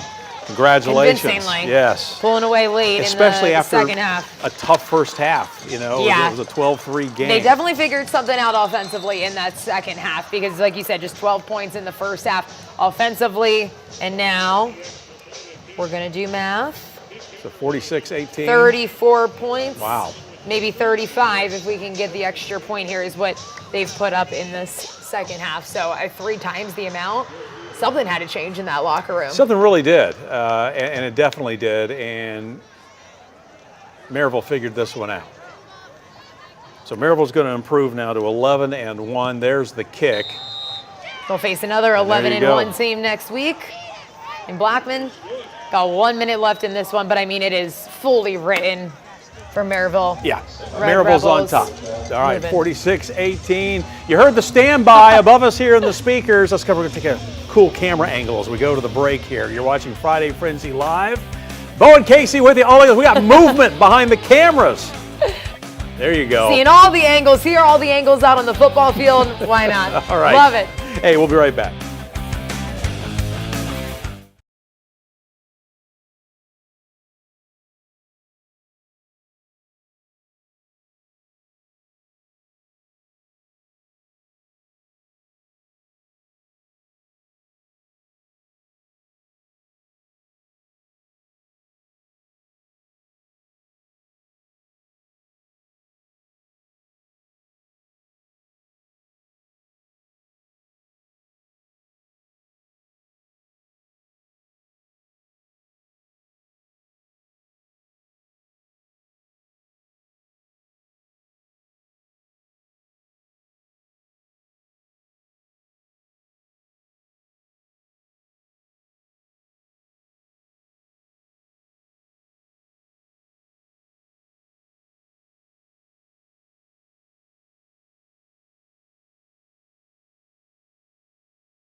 Welcome back to Friday Frenzy Live. Let's get you up to date on some scores right now. Catholic, their season over. They lose at Baylor 35-7. But Central, in a tough one in the middle of the state right now, taking on Columbia on the road, up 17-14. Yeah, and if Central can pull that one off, it's going to be a rematch. If Halls can hold on as well, they will be meeting up in the quarterfinals. So big ones to watch there for the next round, the next step. Would love to see that. Dobbins Bennett falling to Blackman. We already knew that because Blackman is going to be facing Maryville, and then Eagleton in their first ever time in the second round of the playoffs, because they got their first ever win in the playoffs last week, up 10-0 on Grundy County. Yeah, actually, we got an update, 17-6 now, but Eagleton's still up big, so up by 11 points, so things looking good there. GP, it was 14-14 at the break.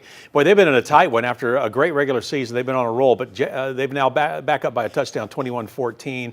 And Grace Christian, Grace losing 35-7 to Battleground. Another team with a pretty strong regular season, but looking like they're their season's going to come to a close here after tonight. Greenville getting it done over White County of Anderson County. I don't think there's any question about them holding on. It looks like they're going to hold on, so that's going to be their opponent for the third week of the postseason. They'll have Greenville, and then Halls up big in the fourth, 35-14. Yeah, Anderson County, by the way, a final 44-14. Also Maryville now a final as well. You mentioned, so both Casey. of those matchups set. Yeah, and there you go. Take a bow. And Maryville right now with a huge win as their team. They're going to do their alma mater as they're wrapping up yet another victory in the postseason, and we'll move on, as you mentioned, against is it Blackman? These red lights they got out there. Yeah, so 2 11-1s next week. That's going to be a great game, Blackman and Maryville.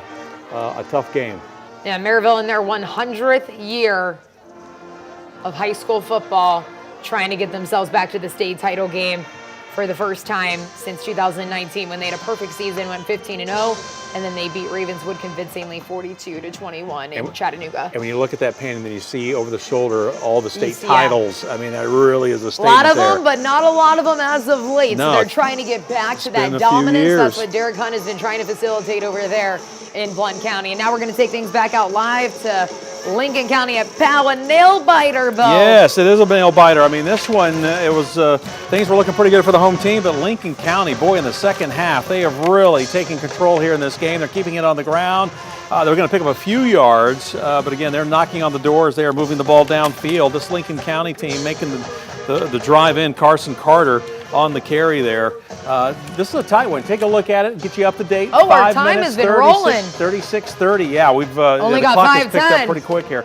36-30 is the score. Lincoln County trying to put this one away right now, but they've got to score. Still, it's a 6-point game, but if Lincoln County can get a field goal or a touchdown, Powell's going to have their hands full as we're now closing into just under 5 minutes to go in this game. Yeah, you got to get a stop here. You got to keep it within that one-score game with how late in this one that we're getting. Not out of a possibility if they score here, but much tougher. Another nice run as they're keeping it on the ground, trying to run some of that time off the clock. Like I said, all they really need is a field goal to put Powell in a tough spot. Again, Carson Carter on the carry, kind of doing like a dance step as he was trying to kind of jolt his way through there, but picking up a few more yards. So well within field goal territory, oh, absolutely, too, here. So, I mean, you would need a block, which we've seen Powell do, so it's certainly not out of the question either. But it's looking pretty promising here that Lincoln County would get something on the board, unless, of course, the defense could force a turnover, which would be huge here. And you had a great point there. I mean, we saw the extra point that Powell got a hand on, and that's why it's 36, not 37-30. So one of those anything can teams happen. that it's been part of their game this year for sure. All right, so Maddox Franklin, the quarterback, the senior, 6'2", 190, not in a big hurry right now. They're letting some time run there. He's going to wait to have this one snapped to him.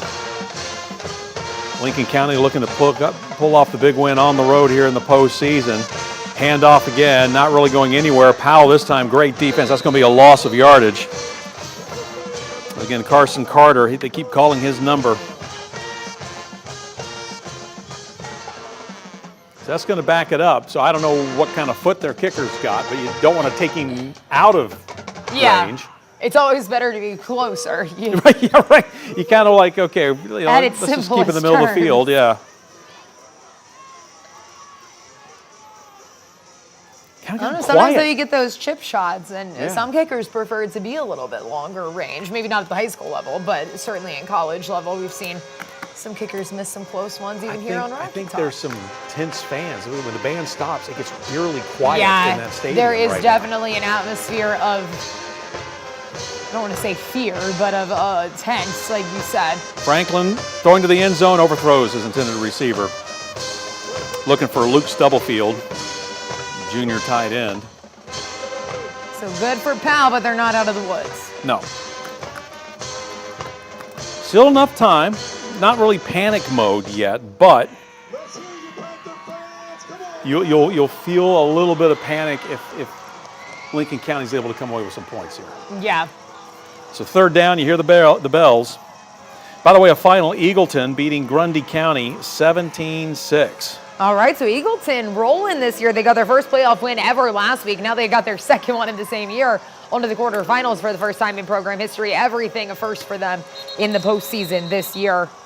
Also, Gibbs losing tonight at Red Bank, 34-7 that final. Rockwood losing on the road at Sale Creek, 22-14. Rockwood closed the season 7-4. Gibbs 9-2. Their season comes to an end. So we got a timeout on the field. And this is a big timeout. Right now, what Lincoln County, what they will be or not able to do here with the football, this could be huge for them as they look to pick up an upset, if you will, on the road, even though both teams, I mean, Lincoln County coming in at 9-2, Powell 9-1. But the fact that they had to make the trek to North Knox County for this game, 3-2 on the road this season. But they did come in with a 3-game winning streak, averaging about 34 points a game. And a balanced attack, 178 yards on the ground, 168 passing on average. You know, they do have a balance, and we're seeing that, especially in the second half of this game. Yeah, just to wrap up that Eagleton coverage with their win next week, they're going to play the winner of Happy Valley in Bledsoe County, excuse me. So Bledsoe County has won, is what we were being told. So it'll be Bledsoe County and Eagleton facing off with a Class 2A quarterfinal battle, just to give you guys the update on that one. Put a nice little bow on our 2A coverage for the night. This is a big field goal. This is Gatlin Mole, the kicker, and there's the whistles. So did somebody jump? I say, it looks like some Powell folks went a little early. There's the band. It's like you're right there. So let's see what the call is going to be here.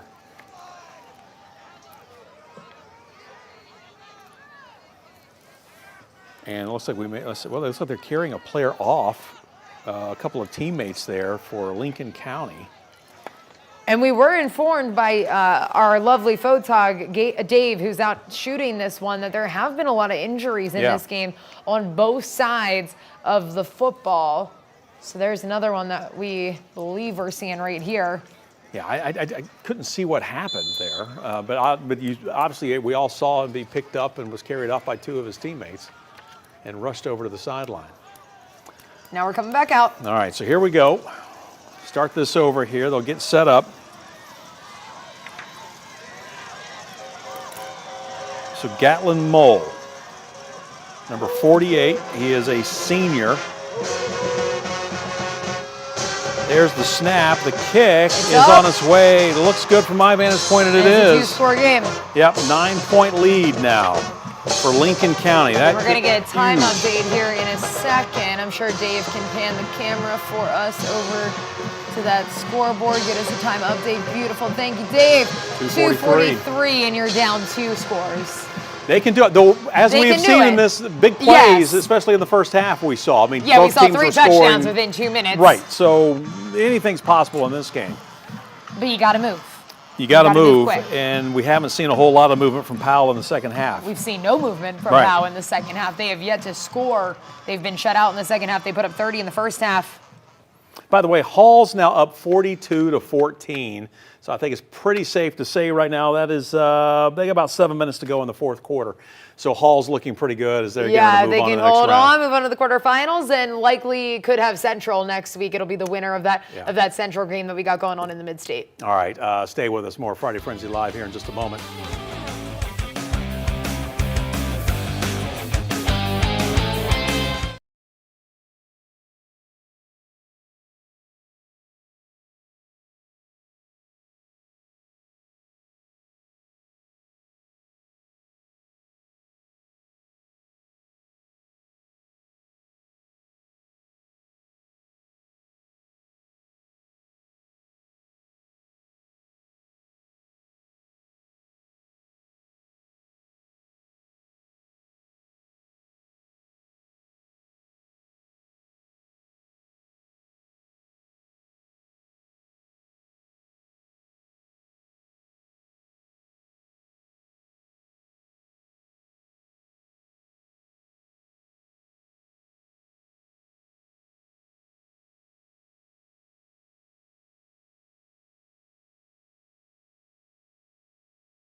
Welcome back to Friday Frenzy Live. Bo Williams, KCK with you. We're watching Lincoln County at Powell. Powell needs to score, Casey. And just over 2 minutes to go. A ways down the field. I think we're going to get it for you eventually, but Powell on the kick return landed on their 1-2 yard line. So they've got nearly 100 yards to go to get to the end zone, and they're not making progress fast, which is something they absolutely need to do because they got about 2 minutes on the clock and they're down 2 scores. Yeah, right now they're playing a pretty good team and trying to move the football. Lincoln County having a great second half. Clock not working in their favor either. They were in their end zone, as Casey mentioned. They had a quick little pass out to the right side that picked up a first down.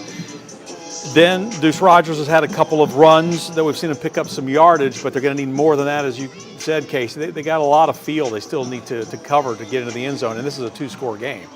Down by 9, by the way, right now, 39-30. Yeah, and the clock is fighting against them. It's not for them. It's for Lincoln County right now, and this is a Powell offense that we have seen nothing from in this second half. They have no points on the board in the second half. Their 30 points all came in the first half of this ball game. The defense from Lincoln County has shut down Powell since they came out of the break.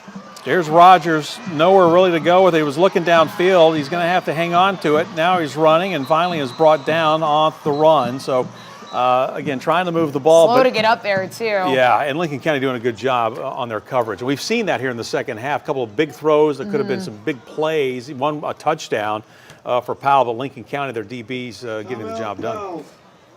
Powell calling another timeout. I don't want to call it for Powell yet, but I mean, it's going to take something big here. Maybe we could get a time update from Dave out there. Dave killing it on the sidelines for us. Lincoln County at Powell. There we go. Let's see where it stands. 1 something. 2:01. Oh, I lied. 2:01. I did see a 1 on the board. It was on the wrong place. 3rd and 6, ball on the 17. So they got a long way to go with just 2:01 here to go. By the way, Coalfield moving on. They beat Joe Burns tonight 39-14. The final, we mentioned Eagleton with the win over Grundy, 17-6. Maryville, as you saw right here, with a big win after a pretty tight game with Riverdale in the first half of that one.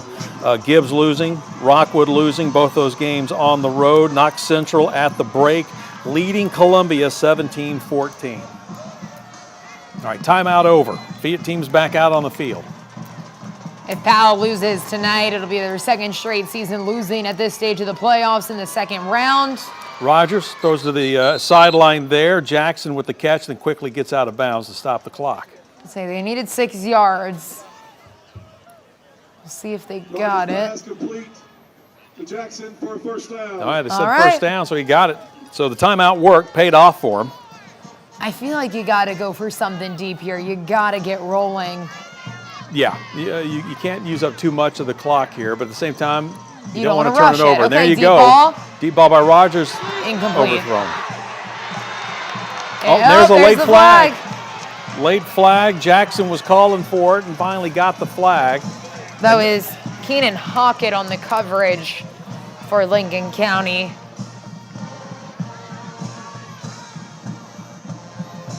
So a big moment there for Powell. I mean, If they could move down the field yeah, because of that but they'll flag. take it however they get it, right, at this point. Yeah.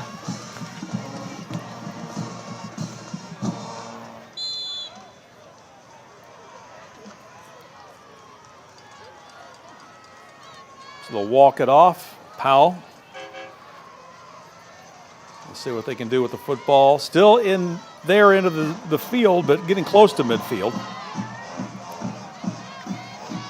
Here's Rogers out of the shotgun. He's looking Got to to scramble again, and suppressed. There's nowhere to go. And that's number 8 for Lincoln County. So Colton Carter, outside linebacker junior. Yeah, a couple of Falcons there. I mean, he had nowhere to go. And I'm kind of surprised that they're taking their time. I was going to say, because the clock is rolling. Right, the clock should be moving. That's why I was about to say that. I'm like, am I mistaken? Because Rogers is taking his sweet time to get back under center there. And like you said, you don't want to rush and make a mistake, but if you're trying to win this ball game, we got to move. Right, so here we go. There's Rogers.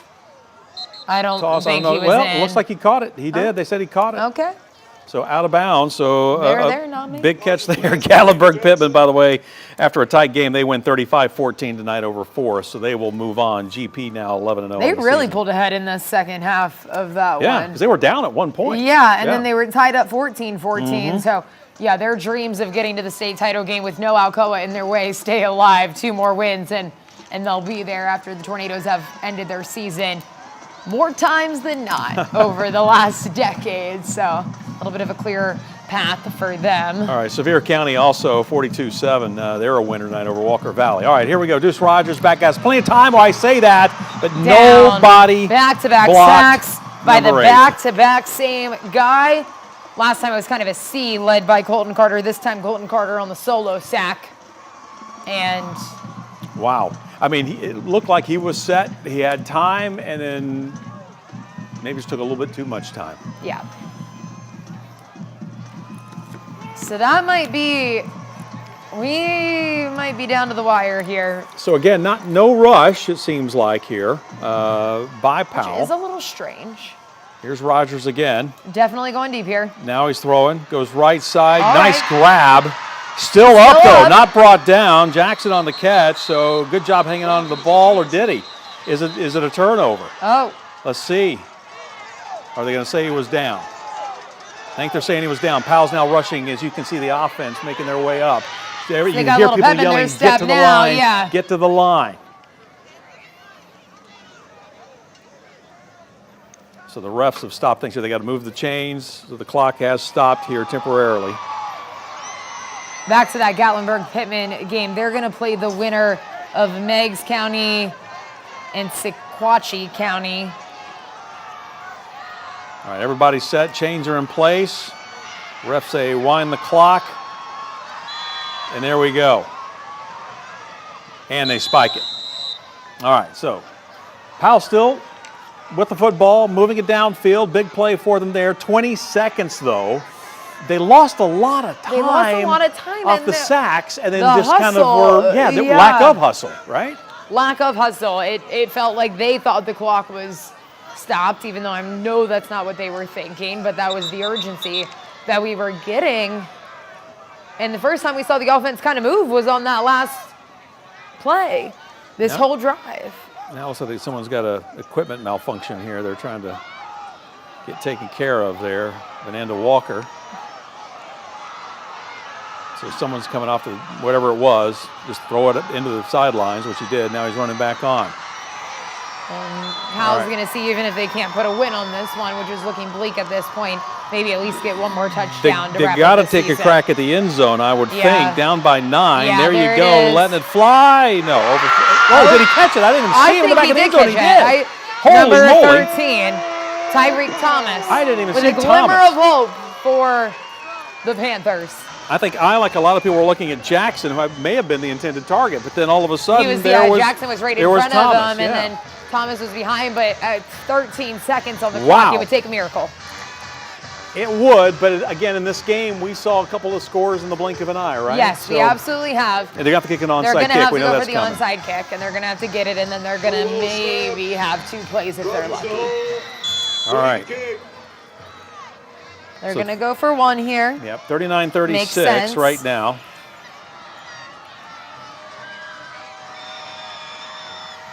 And there's the kick. And there you go. So 39-37, a 2-point game, 13 seconds left. The onside kick is coming. Keep it tuned right here. We're going to see what happens. So right now, Lincoln County says, all right, who's got the best hands out here? We need you up here on the line on this onside kick. There you go, 39-37. Let's take a look at a few highlights right now. This is from Eagleton. Eagleton with a big win tonight. Their season's still alive. They were taking on Grundy. And there was how this one ended. They took the knee, and Eagleton. Got some class, got some high fives. Yeah, I'll tell you what, they are rewriting the history books there for that school. So some good news for you there. Yeah. For those Eagleton fans in Blount County. All right, another game we've been watching for you. This was Grundy. Well, that was Grundy County Eagleton, and so this was another play. This was before that. And it looks like their Grundy County was looking to do something, but obviously coming up short. And that was right before we saw the knee that was taken. So that's kind of how that game ended, I guess, is how we're sort of doing reverse order. Yeah. But So the incomplete pass, and then All right, so let's get back here for the Eagleton is onside able kick. to put a finish on it. And Eagleton, Great for them this great year. for that Wow. program. And Yeah. their quarterback, Mitchell, has some of the most passing yards in the area, closing in on 2,000. It's some of the most in East Tennessee. So he's kind of leading the charge for them over there at Eagleton. All right, here we go. This is an important onside kick. Oh, now we got whistles. So they're going to do it again. 11 still good, or number 16 there for Lincoln County still going to fall on it. You know, Yeah, why not? You can never be too sure. That Right. was Dyson Ogle. It was just such a graceful fall. It was right to him, too. So if you're Powell, you're like, thank goodness when we get to do this again, hopefully. You're like, okay, redo. If you're Lincoln County, you're thinking, man, we couldn't have asked for a better onside kick. It went right to our guy.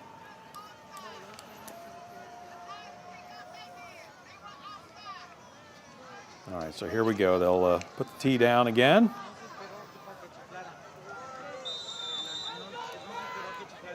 I'm going to do it again. Christian Mooney.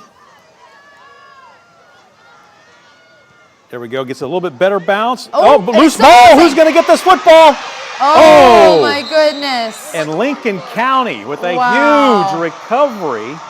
It looked like Powell may have had a player, but it almost looked like he went to block the Lincoln Yeah. County player to keep him when maybe he should have tried Maybe to just jump tried on the to fall football. on it, yeah. I'd like to see that one It was again. within But the reach of Powell. That was very close. you could not have asked for a better situation for Powell to jump on that. It went through everybody. Yeah, it was definitely a great onside kick. Carson Carter, though, by the way, coming up number 35. We saw him with the ball carrier, running back for Lincoln County. He was the one with the hands there that fell on it, was able to get the ball for Lincoln County. So that is pretty much going to do That's it. going to put the bow on this one. So Powell, anything crazy here in the next few seconds, going to end their season with a 39-37 loss in the second round of the playoffs for the second season in a row. They're also going to end their season 5 points away from being undefeated up to this point. And there's the knee, and that's the game. Maddox Franklin takes the knee, the senior quarterback. Lincoln County, they're going to improve to 10-2 on the season. A big win on the road in this first meeting between these two programs. And Lincoln County wins this one by 2 points tonight on the road at Powell. Powell finishes up their season 9-2 on the year. And again, we're not there. You know, obviously we're back here in the studios, but looking at that, we go back to the on that last drive for Powell, there were times where there wasn't a whole lot of urgency, it seemed like. And then when you saw we were down to 20 seconds, it was like, well, maybe they could have saved some time there. But regardless, they didn't get the onside kick. And Lincoln County, hats off to him with a huge win. You see Iverson Garcia there giving hugs. He's a senior, so this is going to be his last game suiting up with the Powell Panthers. You also see number 33 on your screen, also a senior, Caleb Akers. So 95 there in the middle, that's Garcia, and then Akers was right in front of him. So just two guys who are wrapping up their final games of high school football. Yeah, hard to believe. And for them, that's always tough, right? I mean, you don't know what the next chapter is for them, if they're moving on to the collegiate or not. But, you know, congratulations still to a great season for Powell. It has come to an end tonight. Lincoln County, hats off to them. A tough win for them, and obviously there'll be celebrations. It'll make the bus ride a lot easier. Yeah, for the that 4-hour bus ride back, as we were mentioning, they did have a long trip in. And there's Deuce Rogers, also a senior, walking through the line, taking his final few moments in on this high school football field. Behind him, Ori Vananda Walker, also a senior. So, I mean, I just rattled off, 5 seniors, and just by chance, and this team's going to be down a few key players next year. Yeah, there will be. So we'll have to see how they rebuild next season and what they bring to the table. But again, hats off to them on a great campaign. See that hug there for Rogers from the coach from Lincoln County. All right, we're going to take another break for you right now. You're watching Friday Frenzy Live, but Lincoln County with the road win tonight. They beat Powell by 2. We'll be right back.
Welcome back to Friday Frenzy Live. Some of our outstanding crew, the people Doing behind all the the work scenes. behind the scenes. We got to give a shout out to them, especially on this last night of Friday Frenzy. There's Live. Eric. There's Eric. Eric, give us a wave. We saw Connor a give us moment a ago. wave, There he is, yeah. Connor, the pride of South Doyle. At the helm there. Hey, there we are in the. There we are. Look right at us. there. Hey. I tell you what. Hey. It's hard to believe this is our last Friday Frenzy Live of the season. I We're already at this point, but it feels like it's week 1, week 2. I know, but so many people behind the scenes, the crews out in the field, the sports team, you guys are amazing. It's been great to work with you. We're still going to go through some scores coming up here, but yeah, we're going to wrap this up as far as our Friday Frenzy Live coverage for the season. I know you'll continue to cover the highlights and the games all the way down to Chattanooga. Hopefully we'll have some teams in Chattanooga in a couple of weeks. Yeah, and I actually have a great record for myself in high school football championships. Let's actually touch on this real quick. I have never, in 4 years now, been in a market where a team has made it to a state championship and lost. I am 9-0. I'm not even talking me personally being at the game. Any team that we cover that has made it to a state championship in a market I've been in over the last 4 years since I started in this industry, I have never seen a team lose a state championship. Right, so whoever makes it from our market, from the WATE You're welcome. Channel 6 viewing You're area, you're go ahead and You're golden. set up the celebration if you make it to Chattanooga, because Casey is your good luck charm. Matter of fact, if Casey is at the game, you should say thank you when you see her. That's a great little stat. Yeah, it is a great little stat. I'm 9-0. 2 in the first year, 3, and then 2 last year. Wow. All right. 9-0. I've been here since 2002. I don't have that same kind of record, unfortunately. That's okay. But hey, you changed it for us, though, so the last several years have Last been 3 years. Good luck. All right. Hey, we do want to get you up to date on what's going on. First of all, as we just showed you, Powell losing to Lincoln County, and Powell had a chance with a couple of seconds left off of an onside kick. Now, this was earlier. This was a kick that really put them in a hole. Yeah, so Lincoln County like scored, and Powell bobbled the kickoff, and so they started the drive. Downgraded the 1. Yeah, and that really kind of set the tone. But as we showed you, they would go down the field and score with about 20 seconds left to go in the game. So again, a big play. And then this was the onside kick. And now watch right there. So it was Deuce Rogers. Yeah, he did look like he was trying to block a little bit more than just falling on the ball. Keep him from falling on the ball. Right, Let's so take a look at it again. Count takes a bounce. Now here's the run. Yeah, he tries to block. He definitely went to block. And maybe he thought there was somebody behind him that could have fallen on that football wearing a black jersey, but it wasn't. It was a red and white jersey, and Lincoln County comes away with the win tonight. He did save that guy who was going to get it from getting it, but then there was just another Lincoln County player that was able to fall on it. So I get where he was thinking, but again, boy, it was that close for Powell tonight to get a chance. Real quick, I was just handed this. By the way, if you're watching us online, Disney has reached a new deal with YouTube TV, so that blackout is now done. So there you go. All right. You can have your YouTube shows TV, back. now you can watch ESPN. You can watch us as well. So we're happy to have you back. So a big night tonight around the area. Unfortunately, we've had a handful of teams that their seasons are done, but Anderson County, one of those who are moving on, 44-14 win over Stone Memorial. Yeah, they're going to play Greenville, a team that they beat last year in the quarterfinals. So same matchup, same time, same place. They beat Greenville 28-14, and then we saw that Knox Catholic score before their season comes to a close, 35-7. Yeah, big loss down there at Baylor. Tough place to play. Coalfield, they're moving on, 39-14. And then Knox Central, that game now at the half, but 17-14 Central leads. If Central wins, they're going to play Halls, right? They're going to play Halls, and Coalfield, they've got Sale Creek coming up in the quarterfinals. All right, so Coalfield continues to roll. The Yellow Jackets looking good right now. Dobbins-Bennett lose at home to Blackman. That Blackman team will be taking on Maryville now, if I'm not mistaken. Yes, that is correct. That is correct. They will get Maryville, and then Eagleton is going to be taking on Bledsoe in the quarterfinals with their win over Grundy this evening. Gatlinburg-Pittman, it was a tight game, but then they kind of found their groove and opened up a gap. Gatlinburg-Pittman stay unbeaten. They beat Forest 35-14 tonight. And Grace Christian, their season now over. They lose to Battleground 42-14, but Grace Christian still a great season this year, including that big win against Sevier County. Yeah, absolutely. That is a highlight for them. Greenville, as mentioned, is going to be facing Anderson County. They shut out White County tonight. And then Halls, as mentioned, potentially a rematch with them in Central. Central took it by 3 points on October 16th this year. The only loss of Halls after that opening stretch. But what a story for Halls this year, that is for sure. All right, Maryville, we showed it to you right here. It was a tight game with Riverdale for a while, but then Maryville pulled away 47-18. So they continue to roll on, looking for their first state title since 2019. And then Powell's, we just showed you, came down to an onside kick basically. They couldn't recover it. Lincoln County hangs on, 39-37 that final. Gibbs season comes to a close 34-7. Sale Creek, as we mentioned, is going to be taking on Coalfield with their win over Rockville. And then we've also got Sevier County rolling 42-7. They will take on the winner of the Powell Lincoln County game. So they'll be playing Lincoln County. And then Oliver Springs season comes to a close. Got a few more here. Alcoa in the third. Rolling right now, so 35-21. They've been in a tight one with Upperman, but now they've got a 2-touchdown lead in that game. And also CAK down in the fourth, 28-6. Hey, thanks so much for watching. Casey, thank you. It has been a great season. I know, it has been such a great season. So much fun. And thanks to everybody behind the scenes who made this happen. We've had a blast. Hey, we'll do it again next year. Highlights at 11.